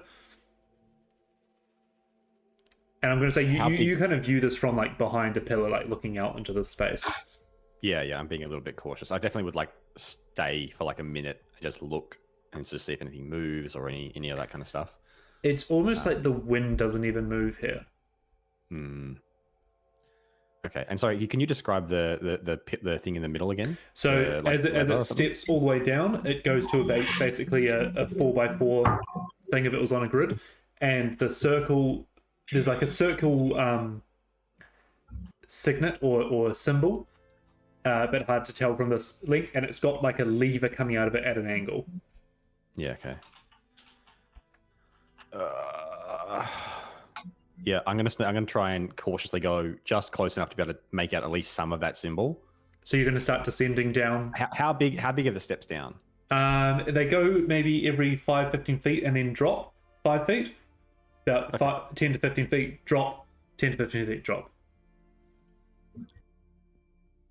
How far do I think I'd have to move in before I'd be able to make something out? It's probably the combination of it being dark at the moment as well, but it looks like, I'll say it's a circle with like inscriptions around the outside of it. So cool. You'd have to get pretty close to it.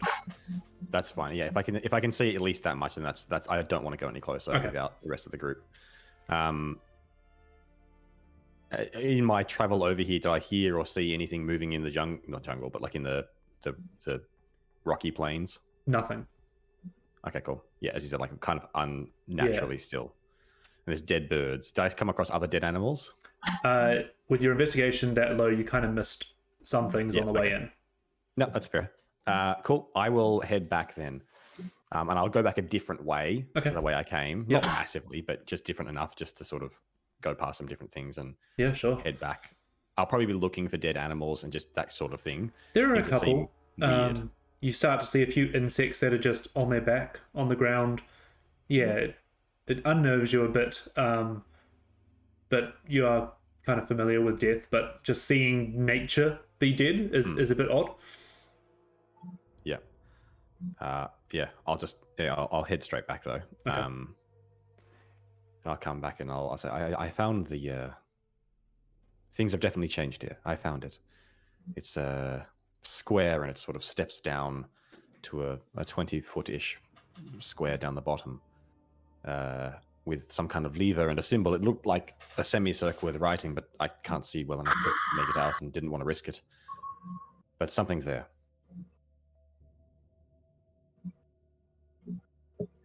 Great. Also, I think that perhaps everything around here that was alive is dead now. I don't know if that means it'll come back, but I think maybe some blast of necrotic energy shot out. So we should just be careful. Were you trying to say something here? No, I was just going to say it's everywhere. Perhaps we need to be careful in case fourth lock is broken and another wave is released. I'll take that first watch. All right. Is anyone else doing anything before we rest down for that first watch? Let me out those items. Okay. I reckon I've left them in the camp, so they're there if you want to grab them. Then I imagine Molokov is. Oh, and I'll give you the amulet as well. I was just gonna say, I imagine Molokov. He looks like he's again the cold forging. It looks like he's almost using some scrap, maybe even of an existing helmet, but it looks like he's messing with and making a helmet, something like head protection. you can't quite see it, and he looks almost like he's trying to make like a socket for the headpiece as well. But apart from that, Okay. messing with other components to prepare spells for the morning, and Sure. that's about it. So, Ghost, can you give me one of the items you would like to identify? Yeah, so I guess I'm staying up for this first watch because this will take some time. I'll spend some time attuning to the Yep. amulet of protection, and then I'll start with the spell scroll and the cloak. Okay.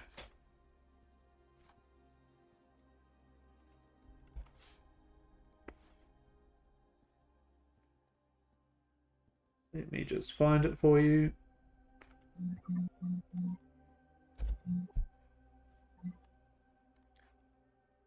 So the spell scroll, you start trying to decipher the arcane words written on it. And you discover this, which I'll send on Messenger. On Messenger. Ooh. Let's open a new tab. And then the cloak.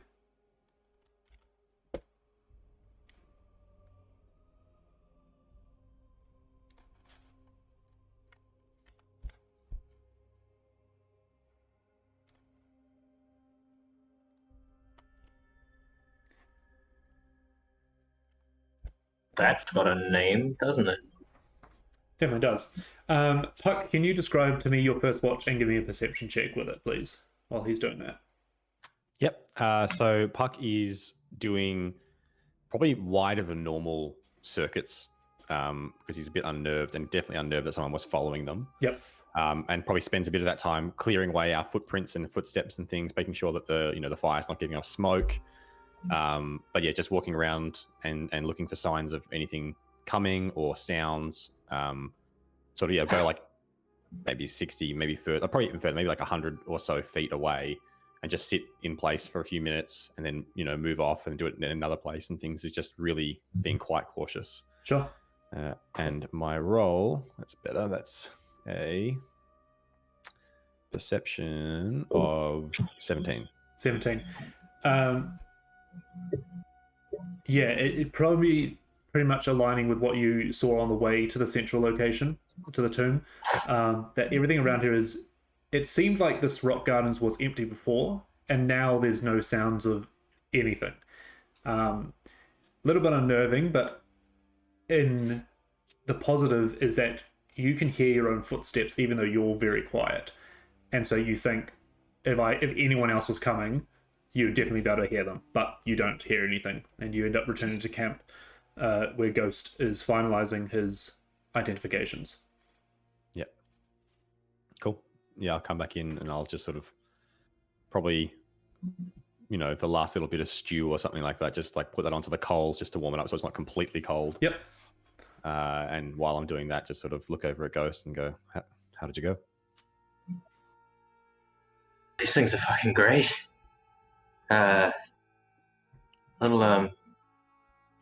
Little outside of my regular purview. I haven't seen one of these before in person. Quite expensive holding up the cloak. In as many ways as I can explain, we have here a cloak of protection. Ooh. And the spell scroll.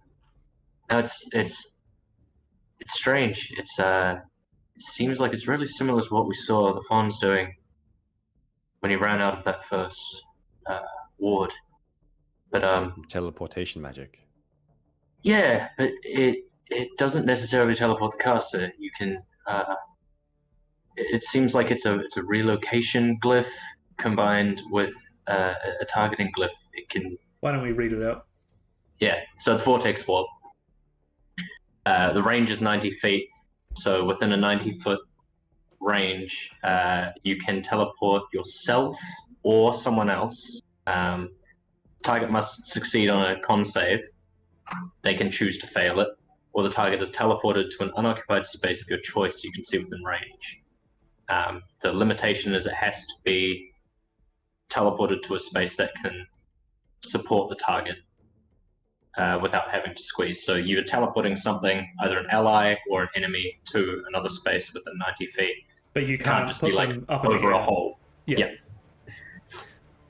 I love that they're like, we have to specify this because someone's just like, oh, I can just like drop dudes Yeah. with a second Yeah. level spell Yeah, nah. and do like 9, I think it would be like 9d6 damage. Yeah. D6 every 10 feet. And Yeah. the other one is Cloak of Protection. Which is +1 to AC and saving throws. Well, that's pretty. That'll come in handy. Both of them, I suppose. Although, and sorry, Reese, are we playing that anyone can do spell scrolls, or just if it's in your spell list?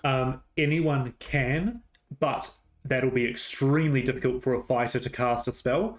But the roll can still be there. If it is on your spell list, then obviously it's just you say it and it happens. And if it's above the spell level that you can currently cast, the DC just increases. Yeah, cool. I believe Rogar has used a spell scroll at some point in the last campaign, and There it was was fucking one, hilarious because yeah. it took him like 3 attempts. Yeah. Okay. Yeah, cool. Well, I mean, that's not very useful to me. I don't think I'm not very gifted in the arcane. I suppose we can work out who this is best for in the morning. I think we should give it to Molokov. He's often up in the face of things, so either save his own ass or perhaps help one of us when we can't move as fast as we intend to. He's taken a few beatings recently, hasn't he? Really worry about that one. I also worry about Hera.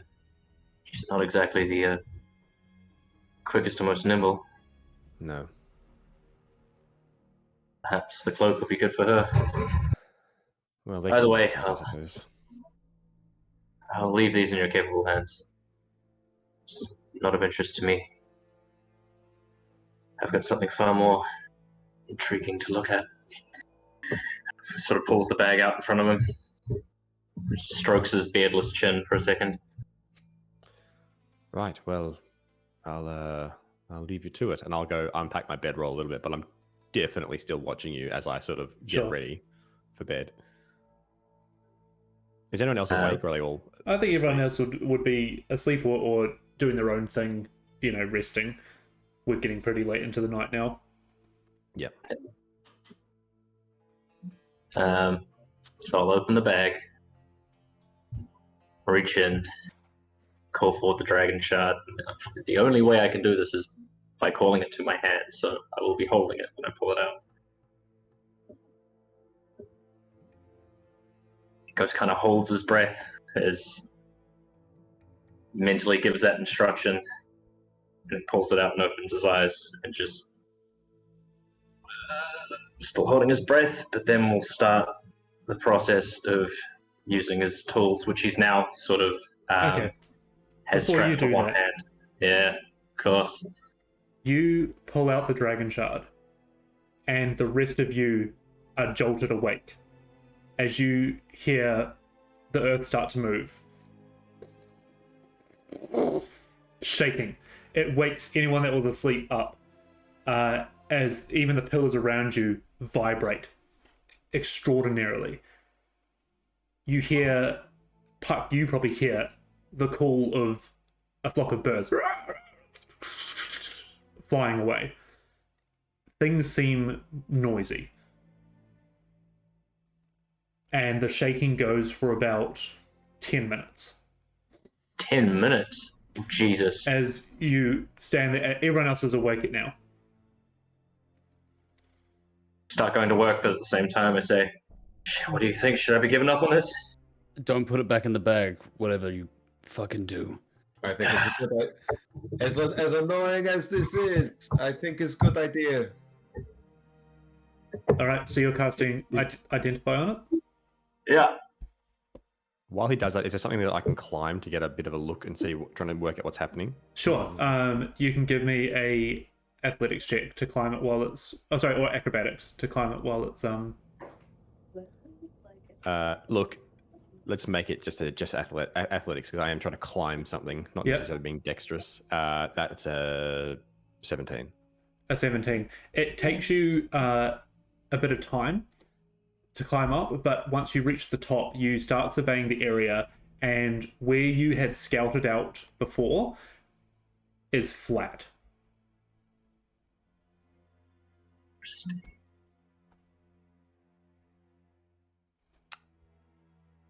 Okay. I will stay up until things stop moving. Okay. And I'll go back down. So everything starts to come to a standstill, and you're only just looking just out because it's still maybe half an hour's travel from you, but it looks you can see that there is a flat opening where that inverted pyramid was.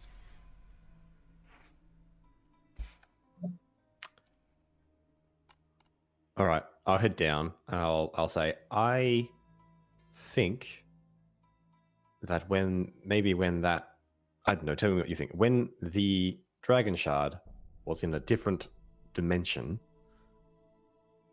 that tricked the puzzle into thinking it was no longer able to power what was there, and that opened the gate. When you pulled it back out, I think it's closed the gate again. Because over there was the pyramid, and it's gone back to flat. I hear you, but just give me another minute. But remember, when these whatever happened to this land before, it killed everything. You put it back in the bag while we're close by. Who knows what happens to us? Yes, that's possible. I also have no idea how we could possibly get in with the Earth being moved the way it has, but we'll have a look. Safe as might bets. have- I didn't see anything dead that was big, and nothing bigger than a bird, but it wasn't like it was, killing things the size of Obak that would take us out as well, but we'll see. We might have been out of its range. It might not happen again as well. Who knows? It's risky.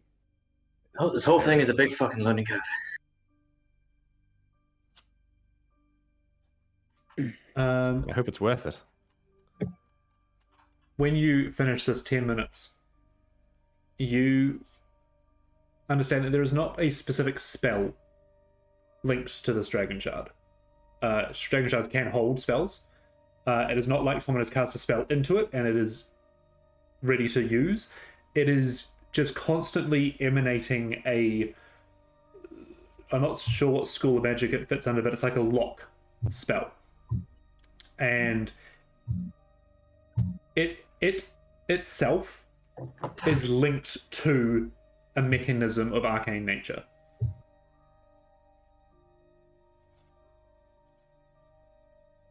Gotcha. And through my investigation, do I get an inkling that this link can be broken? If the dragon shard is broken. If the dragon shard is broken. So it seems intrinsically tied to the shard itself. Correct. Understood. Okay. Good news and bad news, and you can now see that from one arm, he'd started sort of strapping tools to his arm, including the sort of cylinder, Da Vinci Code style cylinder that he uses to identify things, and there's now prongs sticking out of it, clutched, just pressing into soft points on the shard. This whole big mechanism now is a thing with one monocle pulled down over his eye. Good news and bad news. It's, ironically, you were right, Bergier. It was just a trick. Well, we tricked the nature of the ward, the lock, into thinking it was broken. However, this is intrinsically tied to the lock itself. It's an arcane connection that's not just an enchantment. It's not something placed upon it, but has been transfigured into part of the lock itself. I will say as well, there is still room for it to hold a spell. Like that property is still there, but the essence of this is tied to whatever the tomb is. Yeah. That can't be broken unless we break the shard. However, putting it back in the bag will, again, trick the lock, in theory. That's the good news. I don't even know. Bad news is I don't think, other than using it to store some small amount of arcane energy, it's not going to do us any good trying to trap a mummy or reactivate a sending stone. So there goes those plans.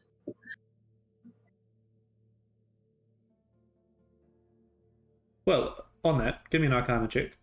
Oh. 6 or a 9? That's a 9. Plus...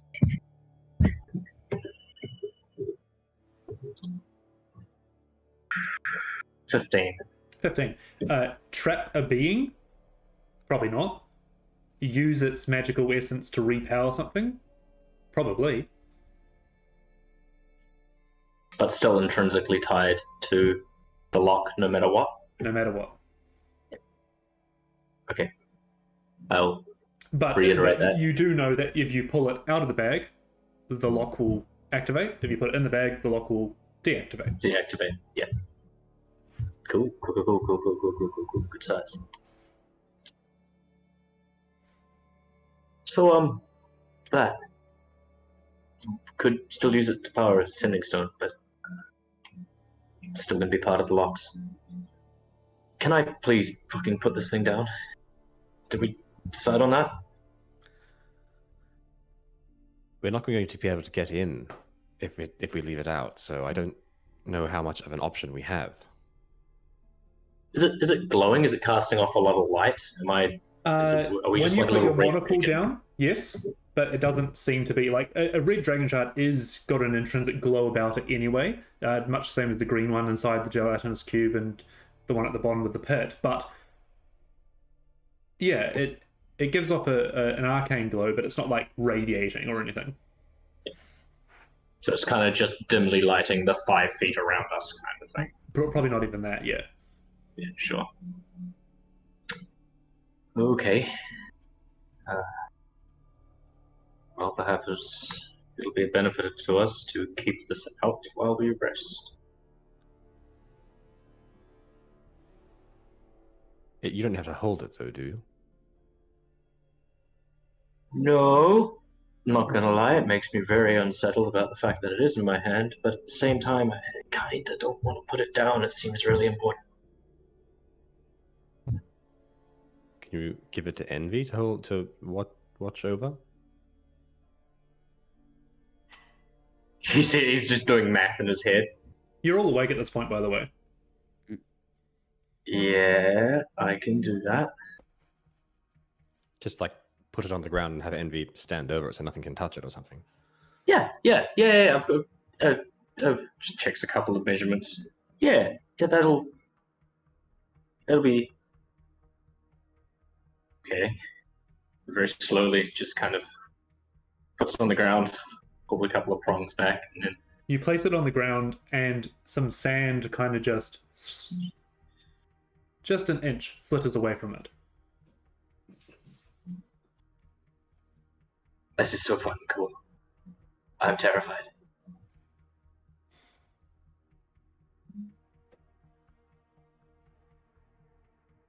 Anybody want to take the next watch?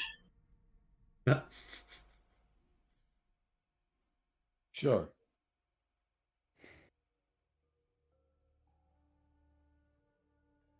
Yeah, Varge's gonna just look at the dragon shard for a moment, like kind of let out like a sigh, and then just tuck back into his bedroll and try his best to anxiously sleep.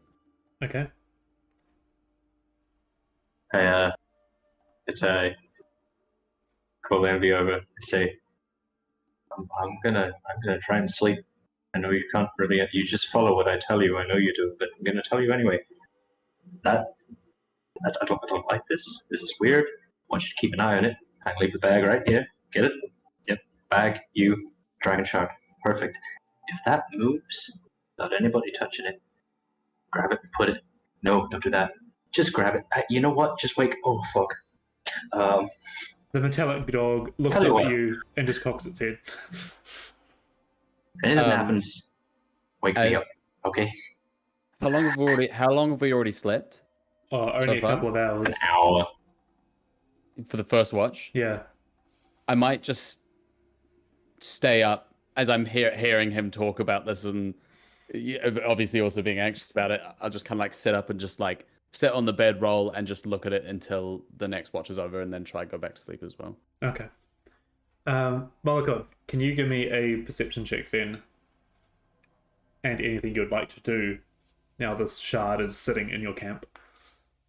No, I think he doesn't probably go very far from the camp, but it's just sort of more listening out, and oh golly, it's more just listening out, but probably is a bit distracted by the shard. Just again keeping a close eye on it.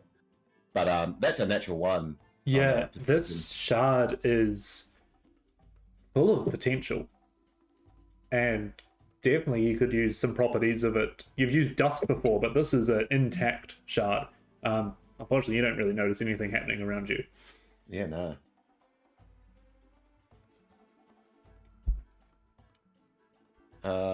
I suppose I will wake up at the end of that, assuming nothing happens. The only other person who hasn't been awake, and I will lightly shake Hera up and step out of the armor and go to sleep.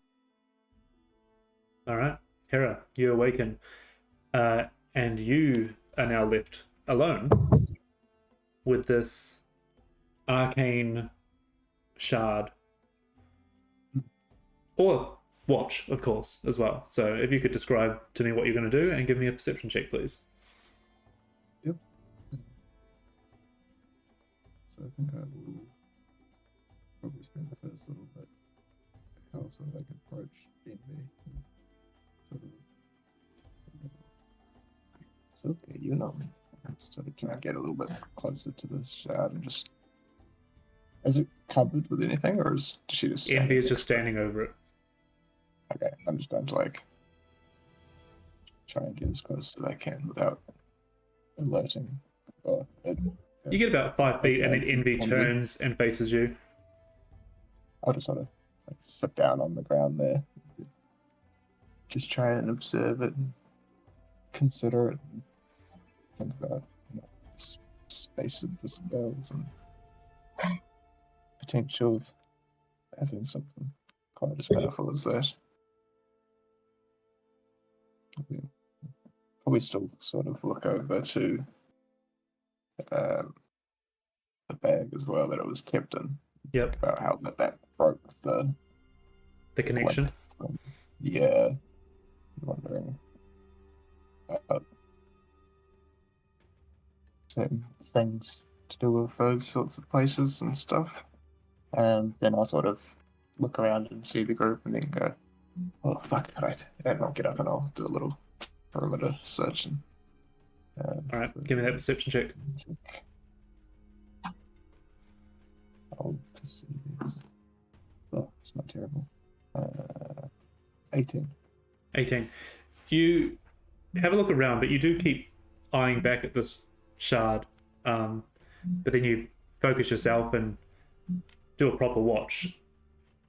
You do get the sense that something is kind of just out of the corner of your eye. And when you go to look at it, there's nothing there.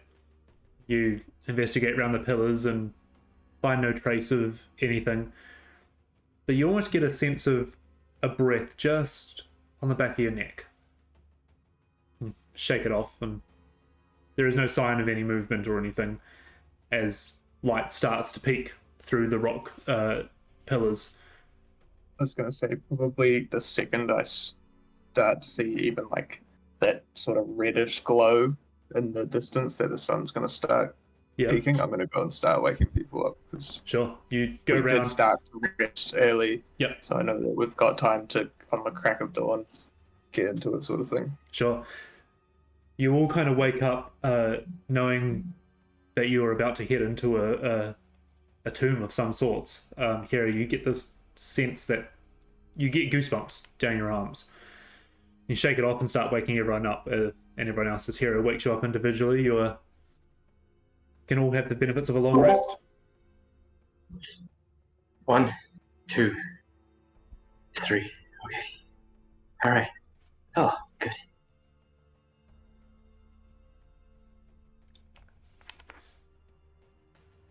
So nice to have space lots again. Yes, so all benefits of a long rest you can take now.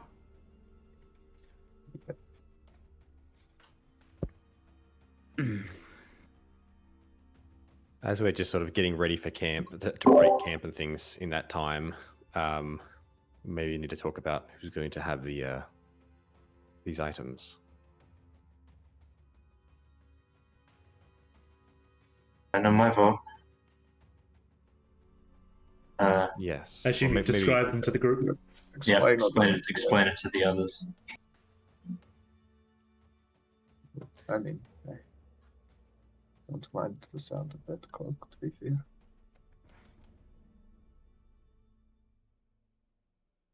I think the scroll's best in your hands, Molikov. The scroll? The scroll. I don't think so. I think that's better in Hera's hands. I tend to agree with you. Two for me. I've seen- No. The cloak for Molokov and the scroll for Hera? If Hera wants the cloak, she can have the cloak too. I do have this to protect me, so that pats the armor. You've gone down a few times, though. This is true. But he does sort of give a long considering look at Hera and say, but I'd rather not lose any friends either. I don't know. It's up to the group. I would happily take a cloak, but will also happily give it to Hera. I think any one of us would happily have the cloak, but Yeah. Sorry I didn't I'm give very you happy to- 5. I Jeez. suppose if I'm getting the scroll, then you can definitely take the cloak. All right, I'm going to say that. I thought when you guys discussed it earlier, it sounded like Molotov was getting the spell scroll and I was getting the cloak, but maybe I misinterpreted what you guys. That was my vote. yeah, I have the opposite opinion. As a Oh, wizard, you can copy a wizard spell into your. And also, yeah. Ah, yeah, sure. That's a very fair point. And the scroll might be wasted in my hands because I still can't cast second level spells. So That's very fair. No, that's cool. I All don't right. need the SD. I got mage armor, which I will cast as we wake up as well. Okay, sure. Yep. Yeah. I'm going to say that you can cloak attune will to. add. Yeah, you can attune to this Molotov. I'm going to say you would have done it last night or this morning, and yeah, you can attune to it this morning. in that case, as part of his little tinkering, he was almost not cutting it and shortening it, but folding it over and almost fitting it into the armor so that it replaces the half cloak. Just cut through the magical essence of it. Yeah, no. But fits it in the same way that the cloak is fitted in, and then almost ties it across his chest the same way, and pins it with his symbol. Okay. So all of you awakened and rested. You see this dragon shard sitting under Envy. Knowing you're about an hour away from the central location, what would you like to do? I'm just updating my spell slots. I was just looking over them over the rest. I'm still just kind of deciding. That's cool. I'm doing the same thing. The infusion thing is annoyingly you have to go right into the fucking Right. features page, and I've got a similar thing. I've got an ability where I can get proficiency in something, and to get to it, I have to go into the character builder section. Right. Rather than any kind of drop down menu or anything. It's very annoying. That's right. We work around it. Once we that shard back in the box before we get too much closer. Might as well do it now before we leave, and then Oh boy, yeah, that's a good point. time to get ourselves ready. Right. Should Yeah, be I sure. thought we I think we'll be safe. I vote we start moving as soon as I toss this into the bag. Yes, yeah. Want to make quite a lot of haste. All right, let me just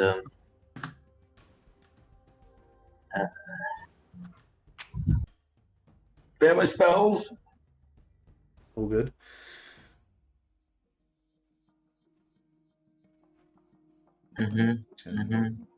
Add to attuned. Done. Oh, that's a tasty AC. Love it.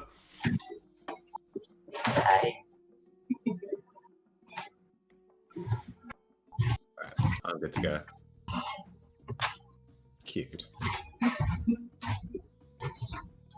Uh, Did you the bring old enough for the rest of the group, Michael? death kiss.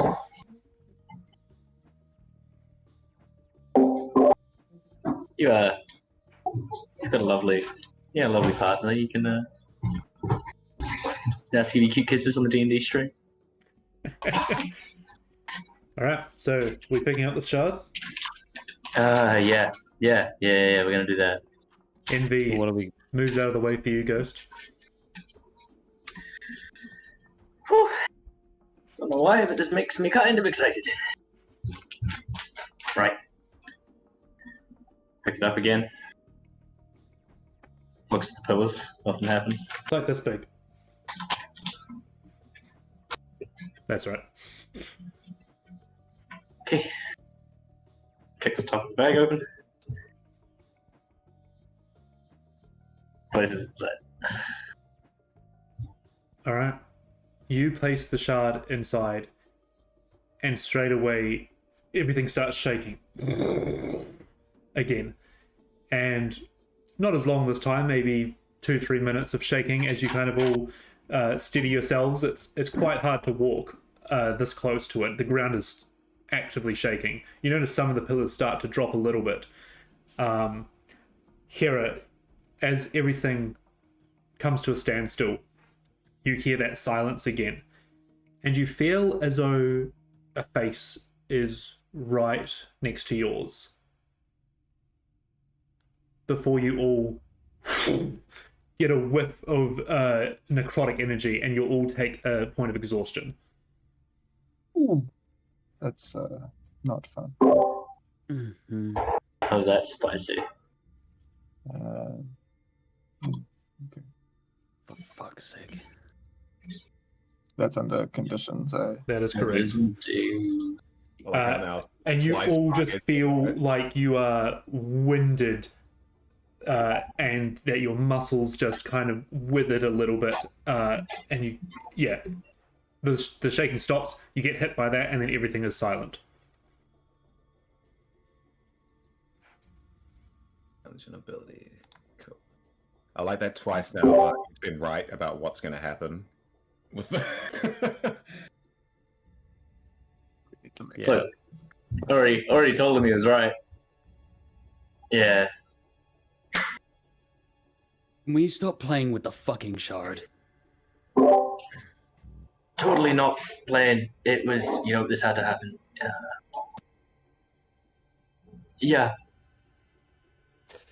At least we know we can lock it back up afterwards. This is true. All right. Well, it was this way. All right, you start making your way towards it. really. The rest of you follow Puck for about an hour or so, and then you come into this opening of this inverted pyramid, stepping down into the center. And what I'll do now is I will show you what you see.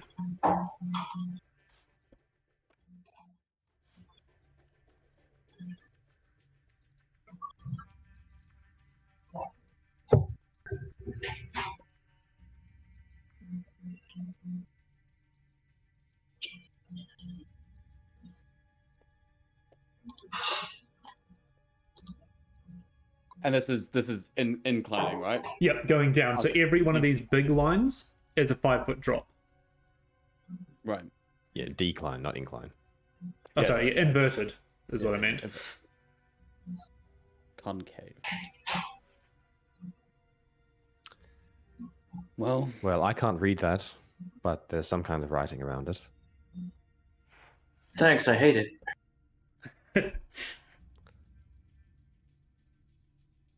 I mean, we kind of need to go see what it says, right? And quite possibly Yeah. through this switch.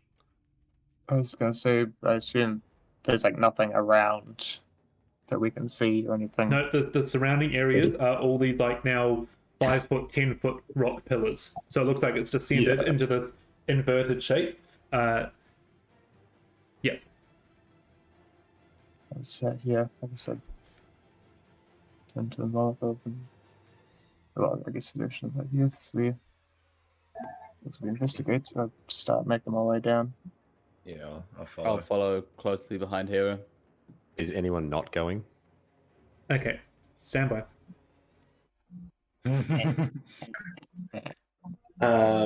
I will stick to the back.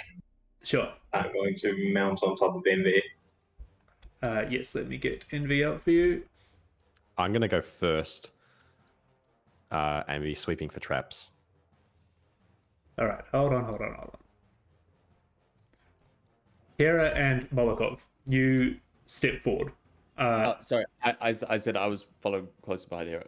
Sure. As you step forward into the first little drop down, you see from the center this circular thing with a lever. It kind of gives off a purplish glow. And you see almost transparent hands start clambering out from it. As on all four sides, you see these spectral shapes start to emerge. And before we do any movement, we're going to roll for initiative. Ah, gross.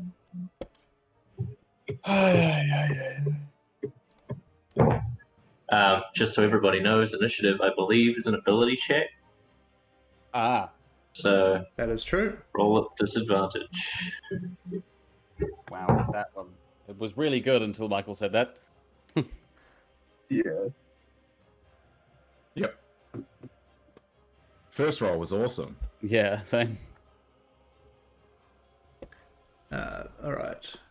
Let's get everything Oh, that thing good. is terrifying. in Yeah, order. great. Excuse me. Purple haze. Something like that. Okay, so Throw let's back to go. 19 years. Ghost. Get out the measuring stuff. 15. Molokov. That's a 4. Hero. That's a 5. Ah, nice. Puck. 19. Buggear. 9.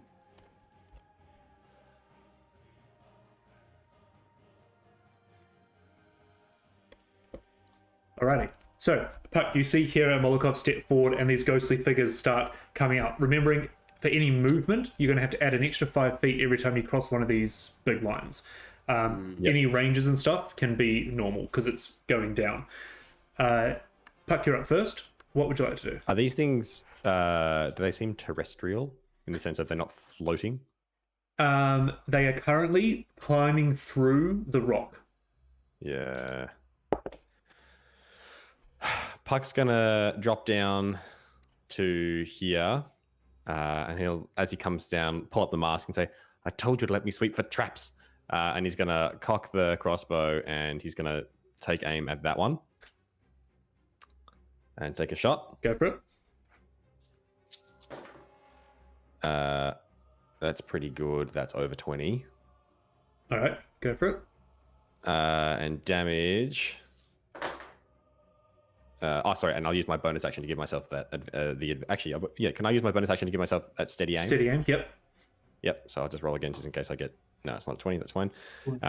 So damage with sneak attack is +5. So what's that? 15 points of piercing. Yep, to which one? This one down here? To that one down there. Yep. 16 points of piercing damage. 15. 15 points of piercing damage. You see your crossbow catch on some essence. Sorry, actually, it is 16 because of the +1. It is also magical, I believe. And it does count as magical. It is magical, nice. It catches through, and you see the crossbow's magical essence catch on the spectre's form and rip through it. So that's minus 16. Oh, not 166. As it kind of whips itself around, it did do full damage, and it kind of pulls itself back together. Great. And before I end my turn, I will use Wails from the Grave. Ooh. Which is the first time this has actually come up because Yeah. we haven't had enemies who've been nearby each other recently. So I don't know if it's going to be interesting to see if this actually matters. But immediately after you deal your sneak attack damage to a creature on your turn, you can target a second creature that you can see within 30 feet of the first creature, and it takes 1d6 necrotic damage. Nice. And that's a 6. So let's just do the other closest one, the one just straight up north of that. Sure. And that's a d6 of necrotic damage. Nice.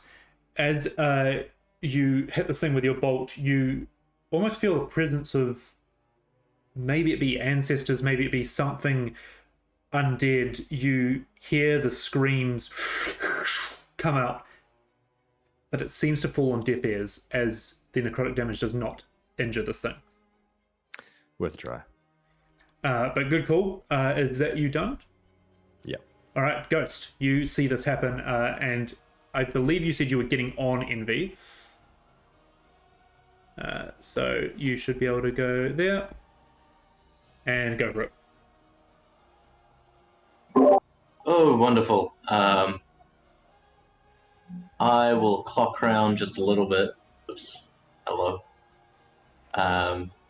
Seeing Puck take a shot and it seemed to work, I'll pull out the gun. Do I pull out the gun? Oh. Yeah, pull out the gun. Okay. Give it a tap so that my my glyphs light up on it because it's still part of my magical tinkering infusions. Sure. Like, oh, I hope that's good enough. Bang! And I take a shot at this one. All right. Roll to hit. 24. Yeah, that'll hit. Actions. Pistol. That much damage. Oh. Come on, baby. That's a 10. 10 points of damage. That's a 10 on the D10. Oh, sure. Plus 4. So that's 14 points of damage. 10 damage plus roll the d10 again. 5. All right, so 15, so 19 points of damage. Is that magical? Well, we had been using the magical tinkering to put a magical enchantment on normal weapons to make them magical. If that still applies, then yes, it's magical. Yeah. So you fire this bullet into it, and as it hits it, it shreds through its spectral form, and it struggles to get itself back together, but it is just still standing. Just oh shit! Reloads. Yep. And then I think I'll drop down that first ledge and come stand right next to Molotov. Okay. That brings us to their turn. As they finish clambering out of the stone and kind of their jaws open up as they hear kind of waves around as they are almost transparent in a sense, and they just swiftly move forward. So we're going to go 50 feet round to Vargir. 50 feet round to Ghost. 50 feet to Puck. And 50 feet to Hera. As they swing forward, let's go top to bottom. So Ghost, he's going to take a life drain attack on you. That is plus 4, so that is a 10 to hit. Does not hit. Hera. Ah, God, these guys are rolling horribly. That's a 9 to hit. Puck. I'm getting rid of that dice. That is a 12 to hit. Can you use that dice one more time for me? No. Vargir. 13 plus 4. That is a 16 to hit. Miss. They all start swiping at you, but your movements are enough to dodge the attacks. Vargir, you're up now. Yeah. So, first thing I'm gonna do is, I'm assuming Ian, you that magical thing's gone, eh? Magic weapon. Yeah. It is gone. You will notice that the glow is gone, but you know that he can do it. So if you wanted to request that it happen, Please submit your request. Yeah. As I'll kind of like, as I'm staring at this thing dead in the eye, Molokov, and I'll kind of like shake my weapon behind my back. A little help. And as I'm gonna bonus action cast Divine Favor. So like it's not like a magical glow around the weapon. It's more around the arm. Of him, and it's this green glow, and as then I'm going to swing to whack this guy. Essentially, what it does is until the spell ends, which is a minute concentration, your spell deals an extra 1d4 radiant. Okay. Love it. So the initial hit's not magical, but the excess will be. Yep, and I'm gonna swing at him with my mace. Go for it. That's a 19 plus 4, so 23. That'll definitely hit. Go for It'll be damage. 1d6 plus 4. So it'll only be 4 normal damage, but 3 radiant on top of that. Nice. You swing your weapon through it, and it kind of blasts out with green energy as it dissipates into nothingness. Wow. As it's just gone. It's just gone. As then Vargir will just use the rest of he'll use his movement to then hop down here. So he's in reach to help to whack the one that's attacking Hera, but also he's in combat with the one with Puck. Nice. Yeah, there's a 5-foot drop. Yeah. Yep. All right, are you done? Yes, pass. Yeah. Hera, the Vargir turns up next to you, but this thing is still trying to swipe at you. This spirit of sorts. Okay. I am going to. Yeah, let's go. That's that. I think. Yeah, it's not that. It's not cool. I am going to sort of think back to all these carvings and images and stuff, and what the sorcerer sort of looks like, and just thinking about descriptions and knowing that we're chasing after this mummy. And I'll sort of throw my hands down to the sides and start whispering and muttering and sort of just starting to float off the ground like a little bit. And I'll look normal to everybody else, but these two spirits will start to see wraps of cloth and like robes sort of just magically sort of falling out and appearing around me as wraps come around my face, and I'm going to make myself look like the mummy, and essentially I'm going to cast Cause Fear at 2nd level, so that they think I'm the mummy. So there's a wisdom saving throw from both of those. Wisdom save. This one and this one. Okay, one's a natural 1, and wisdom is a straight 10. Straight 10, so they will both fail, so they're both frightened. Okay. So... the one thing they're not immune to. There's disadvantage on ability checks and attack rolls, while the source's fear is within line of sight, can't willingly move closer to the source of its fear. And I'll just sort of point back towards the lever and tell them to return there. Love it. Anything else you'd like to do?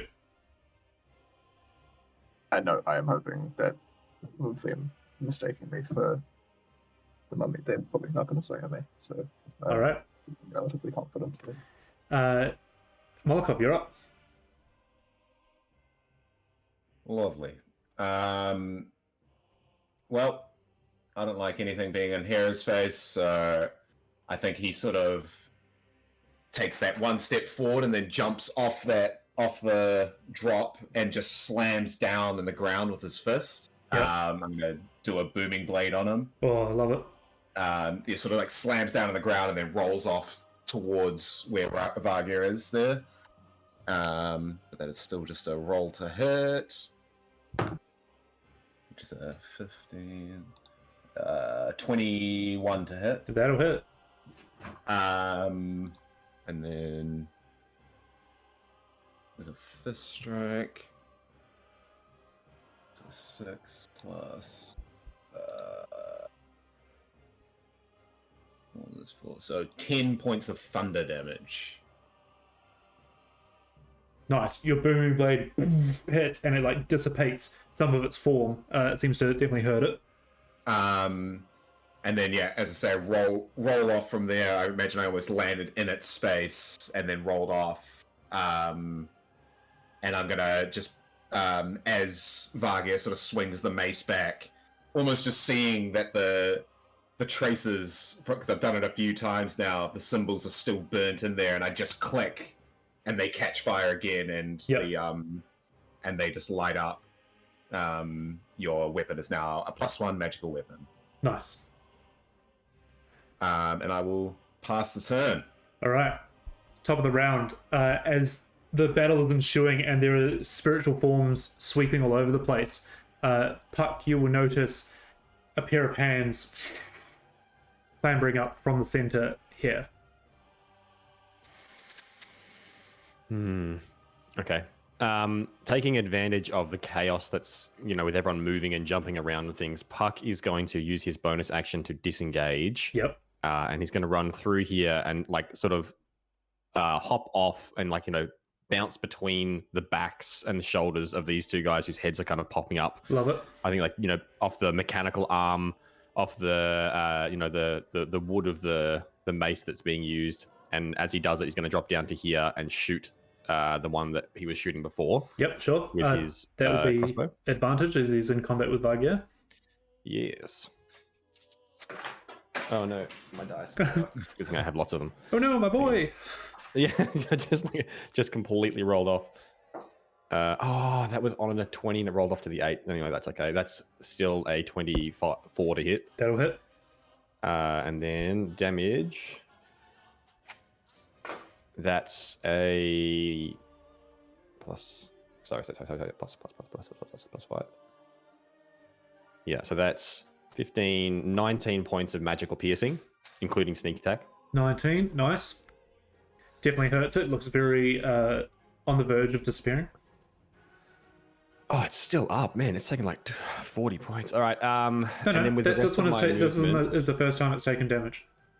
Isn't that not the one that I hit initially? Or did that one go to Vargir? Vargir, and then it's come back. Okay, that's my bad. Cool. All right. Damn. Yeah. Okay. With the rest of my movement, I wonder if they're going to keep coming till we throw a switch. Anyway, that's okay. I think at this point I'm going to stay next to Vargir and Molokov. Okay. And just sort of, just be prepared. Ghost, you're up. Oh, sure am. Seeing this one rush at me, which I think is the one I shot initially. Yes, it looks very weak.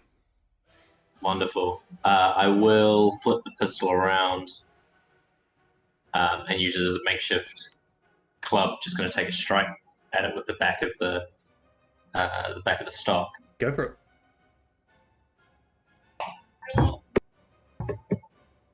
Oh, that's pretty good. What am I using as my plus? Just my regular modifier? I'll just go strength, yeah. Well, it's a magical weapon, so I can use my intelligence. There you go. So +6 to hit, 24. That'll definitely hit. Wonderful. This thing is right up in your face. D4? Yes. So 3 plus 4, 7 points of magical bludgeoning. Nice. You whack up and it just kind of dissipates in that swirl, and there's nothing left in front of you. Great. I spin around, see the one coming back out of the ground again. Not great. Fine. And we'll use my movement. It's not a bonus action.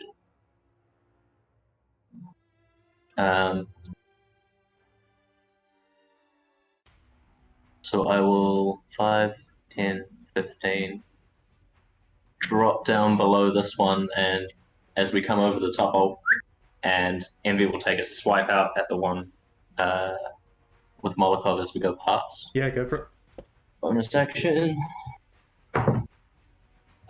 Plus 5 to hit, 19. 19 will hit. Go for damage. And that is D water damage. D8. 4 points of force damage. Force, yep, cool. Start swiping through it. That brings us to their turns, as this one's going to move. I'll keep moving. Oh, okay, sweet. Yeah. This one's going to move up to Puck, and this one is going to move away from Hera over to this side of you, Ghost. So, Molokov, you can take a swing if you want. You're muted. I'll also get an attack of opportunity as I'm 10 foot. I've got my reach. You are? Well, first of all, before either of us do any of that, Booming as it blade? moves, it almost pushes through that invisible force and takes 3 points of thunder damage. Nice. Okay, don't worry about it then, as that one goes and just blasts into nothingness. Wonderful.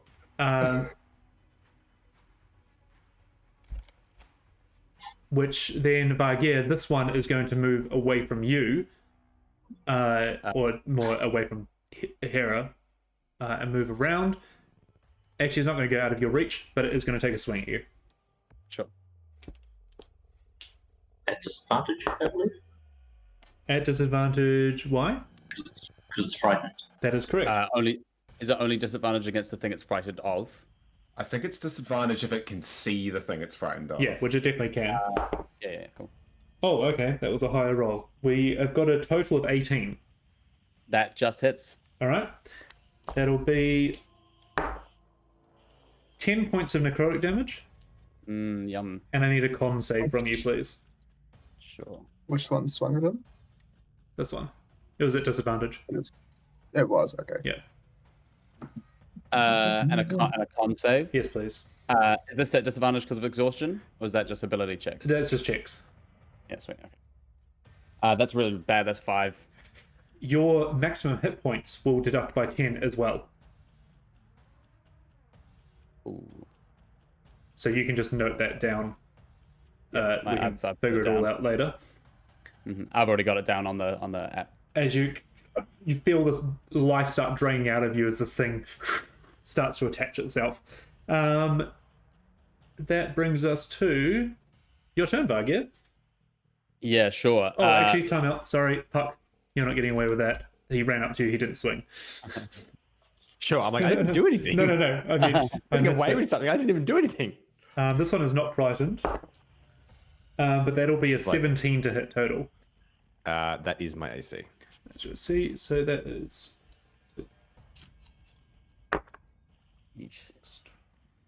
That is 13 points of necrotic damage, and I need a con save from you, please. That's an 18. 18. You push this thing off as it starts to try and reach into your life essence. No effect. Little green flash in the mask. All right, now Vargir, you're up. Sure. Okay. Yeah. I'm just going to as I kind of recoil from this my life being drained out of me. I'm gonna look at this thing dead in the eye and send out a roar and swing. And does a 14 hit? It absolutely will. Oh, okay. I was like, oh shit. So it'll be and it's +1, so it actually would be a 15.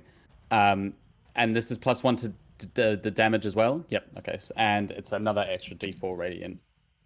So it is, I think, 7 points of magical bludgeoning damage and 4 radiant damage. Nice. As you rip this thing out from you, still feeling its drain, you push it back and then swipe up with your mace and dissipate it into thin air. Sure. As I will then use my movement to. Where's Puck? There. Okay. I'm just gonna move. Let's go here. And that will be the end of my turn. Alrighty. That brings us to Molokov. Was it? What about here? Oh, sorry. Hera. My bad. It's okay. Being picky against the Tabaxi again. I'm hiding behind Molotov. You didn't see me.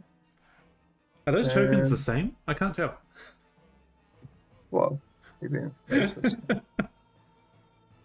They look the same as siblings, right? It's alright, Puck and Ghost look the same to us. So. Man, we are not even the same species.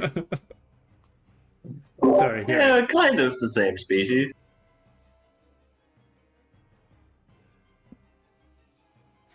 So I think moving there is 30 feet because it's 5 down each thing, isn't it? Yep. So it'd be adding. So I got 2. So I'm going to move 30 feet over to there.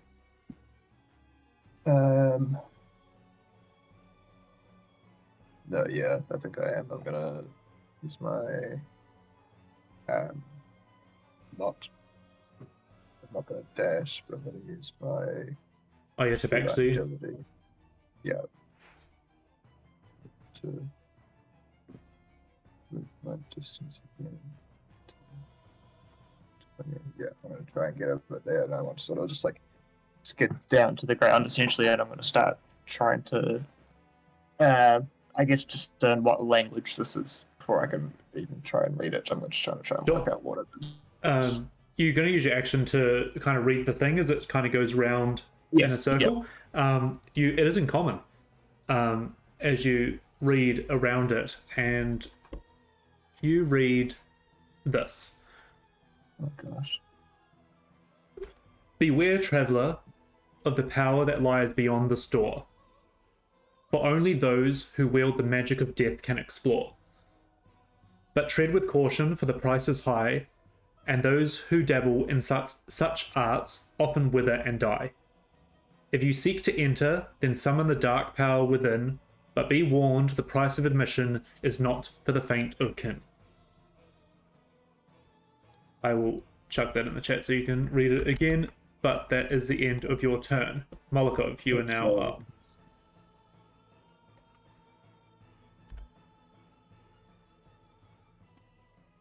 Cool. That's not unsettling at all. I think very similar again. Sort of run forward and jump off the ledge and slam down again for another booming blade on this fella. Is that advantage because of Flanking? Yes. So that one's an 8 and a 5, so an 8 plus 15. That'll hit. For a 7, so 11 points of thunder damage. Oh, very nice. And is that booming blade again? Yeah. Cool. All right. Anything else from you? Yeah, I think he just pulls a crank. The arcane energy flashes over the armor, and I'll give myself some. 10 HP. That's the one. Nice. As you do that, you crank it up, and Puck, as you're getting ready to move again, more hands start emerging from the tomb. 3 more. Get there. It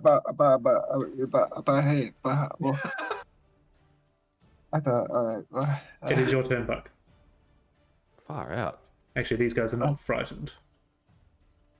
Are they also undead, correct? They are undead, yeah. So they're immune to being frightened.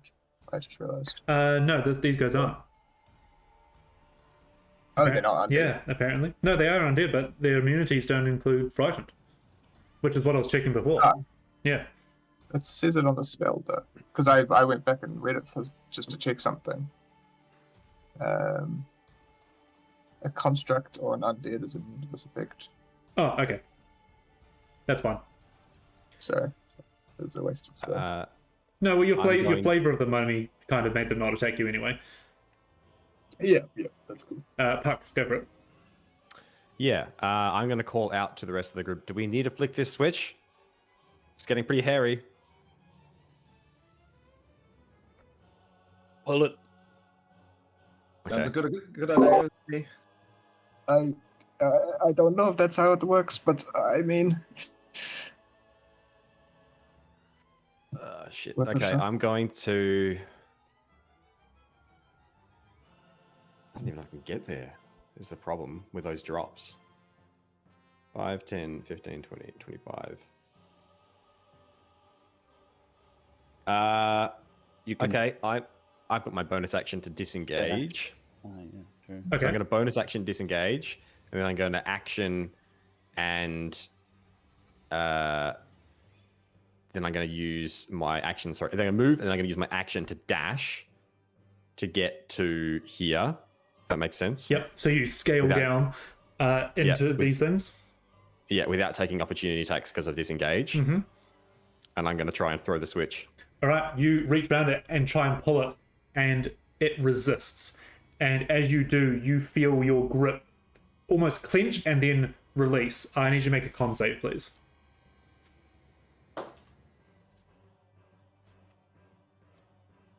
Con save is a 16. A 16.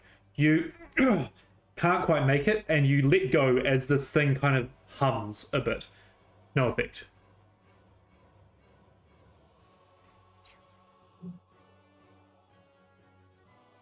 Okay. With the last bit of my movement, I'm going to, I guess, move over to here. And I'm assuming I can't try again on my turn. That would have been your action, yeah. Okay. All right. That's my turn. Okay. Ghost, you're up. Yeah, a lot of these things have suddenly turned up, and Hera and Puck are outnumbered down there, so I am going to bolt towards them. Whoops, I don't need to grab Molotov when I do that. 5, 10, 15, 20, 25, 30, 35. I believe on Envy my movement is 40. So that'll get me to there.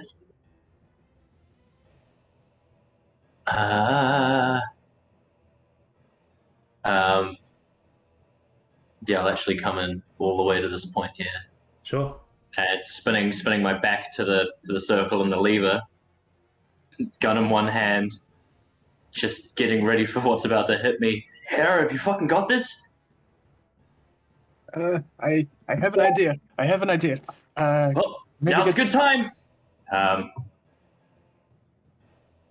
I will point the gun at the one over Hera's shoulder Okay. and take a shot at that one. Go for it. Using so many bullets. Ooh, that's only a 14 to hit. That'll hit still. Wonderful. D10. Do me justice. 7 plus 4, 11 points of magical damage. 11 points of damage. The bullet rips through the spectral form and it kind of grins as it comes back. And then gonna have Envy take the dodge action. Okay. Yeah, we just I fired my shot, but we're standing there waiting for the next attack Sure, comes sure. through.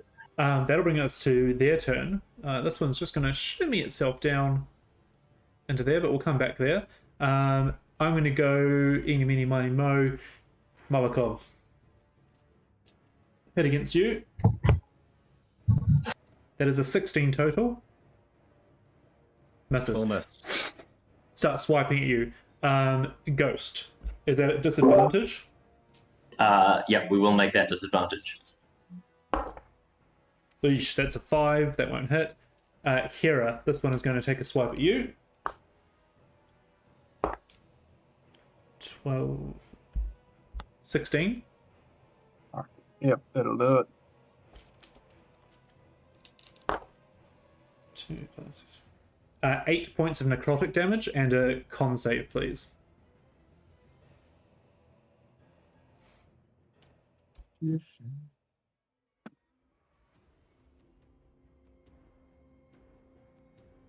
Save. That's an 11. And 11. You feel the life force stay connected as you fight this thing off.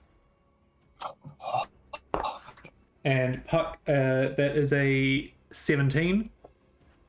That's my fucking AC again. And I use Henry's reaction to impose disadvantage on. No, I think the attacker has to be within 5 feet. Right. It's Sorry. It's 5 necrotic damage. Very bad roll on 3d6. And a con save, please.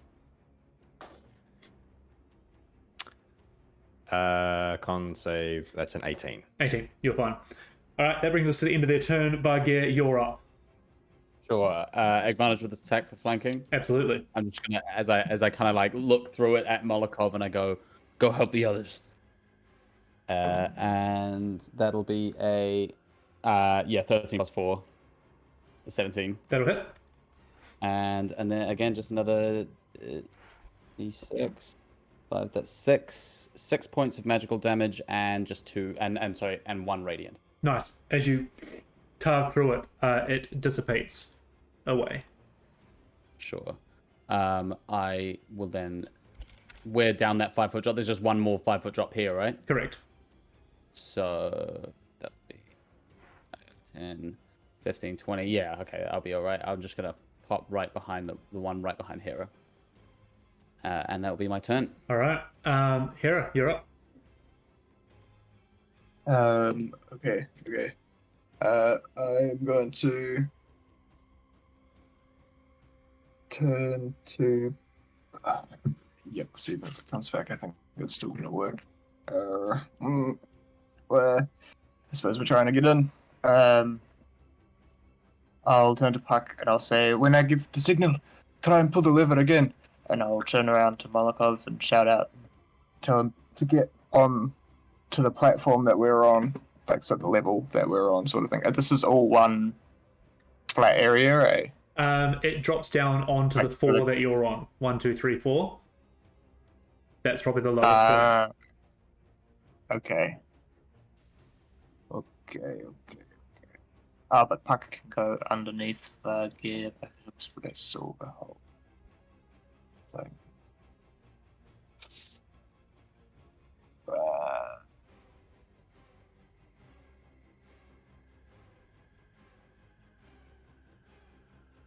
He's going to drop 20 foot of movement to get there. Apparently, gear.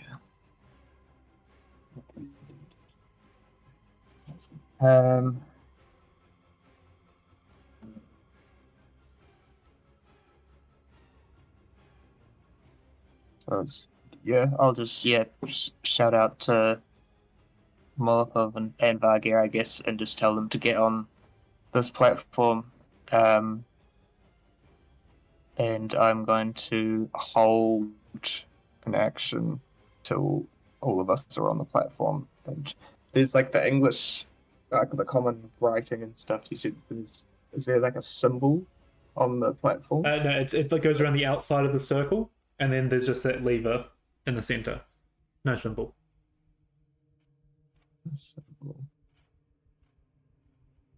Maybe it is just something like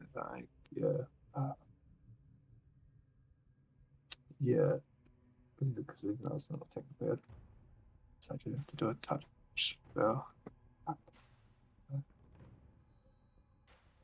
No, I suppose I'll try it. I'm gonna hold my action until the rest of the team are either on the platform or close enough to the platform, and I'm going to try and chill touch the lever as I reach for it and try and pull it at the same time. But Okay. it's gonna be when everyone's. All right. You start forming that necrotic energy around your hand and get it ready to reach forward. Molokov, you're up. Right. Okay. Sorry, Hera, was the trigger both of them? It probably should be. Yeah. It's up to you. It's up to you. Yeah. When do you want to pull it?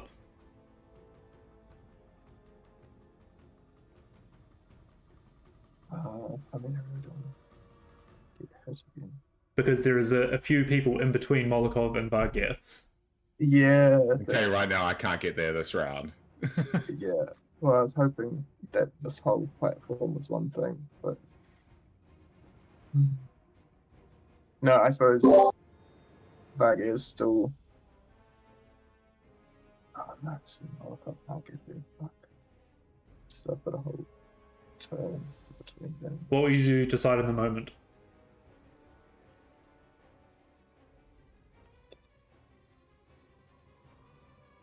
I might think waiting is too much. I'm just going to try and cast the spell on the lever and see if anything happens. I'm not going to try and pull it, but I'm going to try and just chill touch the lever and see if anything happens. Oh, right now? Yep. Okay. Roll me its attack for chill touch. It is panicking in the moment. That's going to be a 12. Yeah, and give me damage.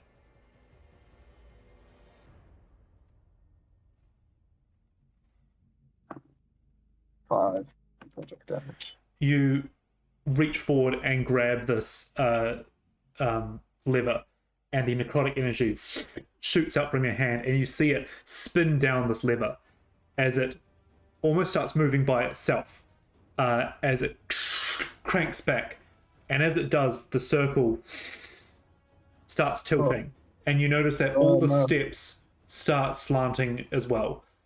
As you can't let go of this lever, and I need you to make a con save for me, as everyone else starts slipping down. Fuck. So I didn't know that this was going to be a thing. Con save. Yep. It's a 13. A 13. Yeah. You feel the necrotic energy leave your body along with another pulse of life, and you will take a level of exhaustion. Oh, Jesus. As everyone else slips down, and you see a pulse of white radiant light boom, come out from the thing, and you see all of the spirits dissipate. As you find yourselves, there's no damage for sliding in, as you only fall 5 feet into a 10 by 10 room with a door in the corner. As you see that you are on almost the opposite invert at the moment. And as all of you kind of look around as you have entered this tomb, it is A, where we'll end the session, but B, where you guys level up to level 4. Oh shit. Oh fuck. I love the symbol, the hourglass. That's great. Yeah. So You're telling me you're sorry, leveling us up before we get to the mummy fight. That's not scary at all. Yeah. Reese, just quickly, is Hera, like, you said she couldn't let go. Is she still having to she hold is on? She has now been Yeah, okay, released. no, from cool. it. It was just that initial Presumably pulse. on the fucking ground. So the way we're going to do this is you won't regain your hit points, but your hit point maximum can go back up, and at your long rest you can get back up to that, for anyone that has taken damage. If you haven't taken damage, so we're going to roll hit points. If you haven't taken damage, you can jump to that. But if you have taken damage, you will just stay at your hit points now, and your max will increase. And you can redo your spells or whatever as if you had just woken from a long rest, because you did it just an hour or so ago. It just didn't make sense to level up in the morning. So if we want to roll HP and say what class we're choosing, again, we can always change like the redemption over the week or whatever. But let's go around the circle or square or whatever you want to call it. So, Molokov. Oh, it's me first. Definitely makes sense that I was doing a bit of tinkering last night and playing with some things. Definitely is now going to have one or two more inventions up his sleeve. As he is definitely taking yet another level in Artificer. All right. For an 8 on the dice! Yeah. Nice. Well done. Beautiful. You'll have to see it. Absolutely. All right. Next up is Ghost. Yeah, I think we're still rolling with the current status quo. I might talk to you about it during the week, Grease, but Absolutely. for now we're going to take Artificer Yep, and roll that d8. We re-roll ones, right? we do. Wonderful. Second try lucky. 5. Not too bad. Not bad at all. Alrighty. Next up is Puck. Ooh, my hit die is an 8, the 8. Okay. Hey, that's also an 8. Wonderful. Oh, thank goodness. Absolutely needed. I've got like no, I'm in single digits right now. So, I mean, it doesn't help me at the moment, but that is great. And I'm going to stay as a rogue. Say again. And I'm going to take a feat. Very nice. All feats that are legal are available. So no Unearthed Arcana, but any feat Yep. is obviously, and as long as you meet the prerequisites. Vargear. Yeah. I already rolled, but I can re-roll No, what did you get? now. I got a 9. Very nice. And are we Nice. having another level in Paladin? I will stay with Paladin. I'm thinking I'm going to take an ability score improvement. Okay. So I can get my charisma up to +4, my strength up to +3. Yep. But I'm also kind of Have a thinking read. about a feat. Yeah, have a read, have a have a think read. about it. So Finally- Okay. sorry, rolled HP. I just add the 9 to it, so it goes from 23 to 32. But with the max HP being dropped, Yep. do I just take the override HP and put it up 9? So it's on 16 right Correct, now, but I correct. put it up to 25. So your dropped HP. I'll tell you, Should be it's not 25. permanent, Yeah. but yeah. So Yeah. keep that in mind. Last but not least, Hero. Obviously just a wizard. It's a big old 2. Oh, shout out to the 2 crew.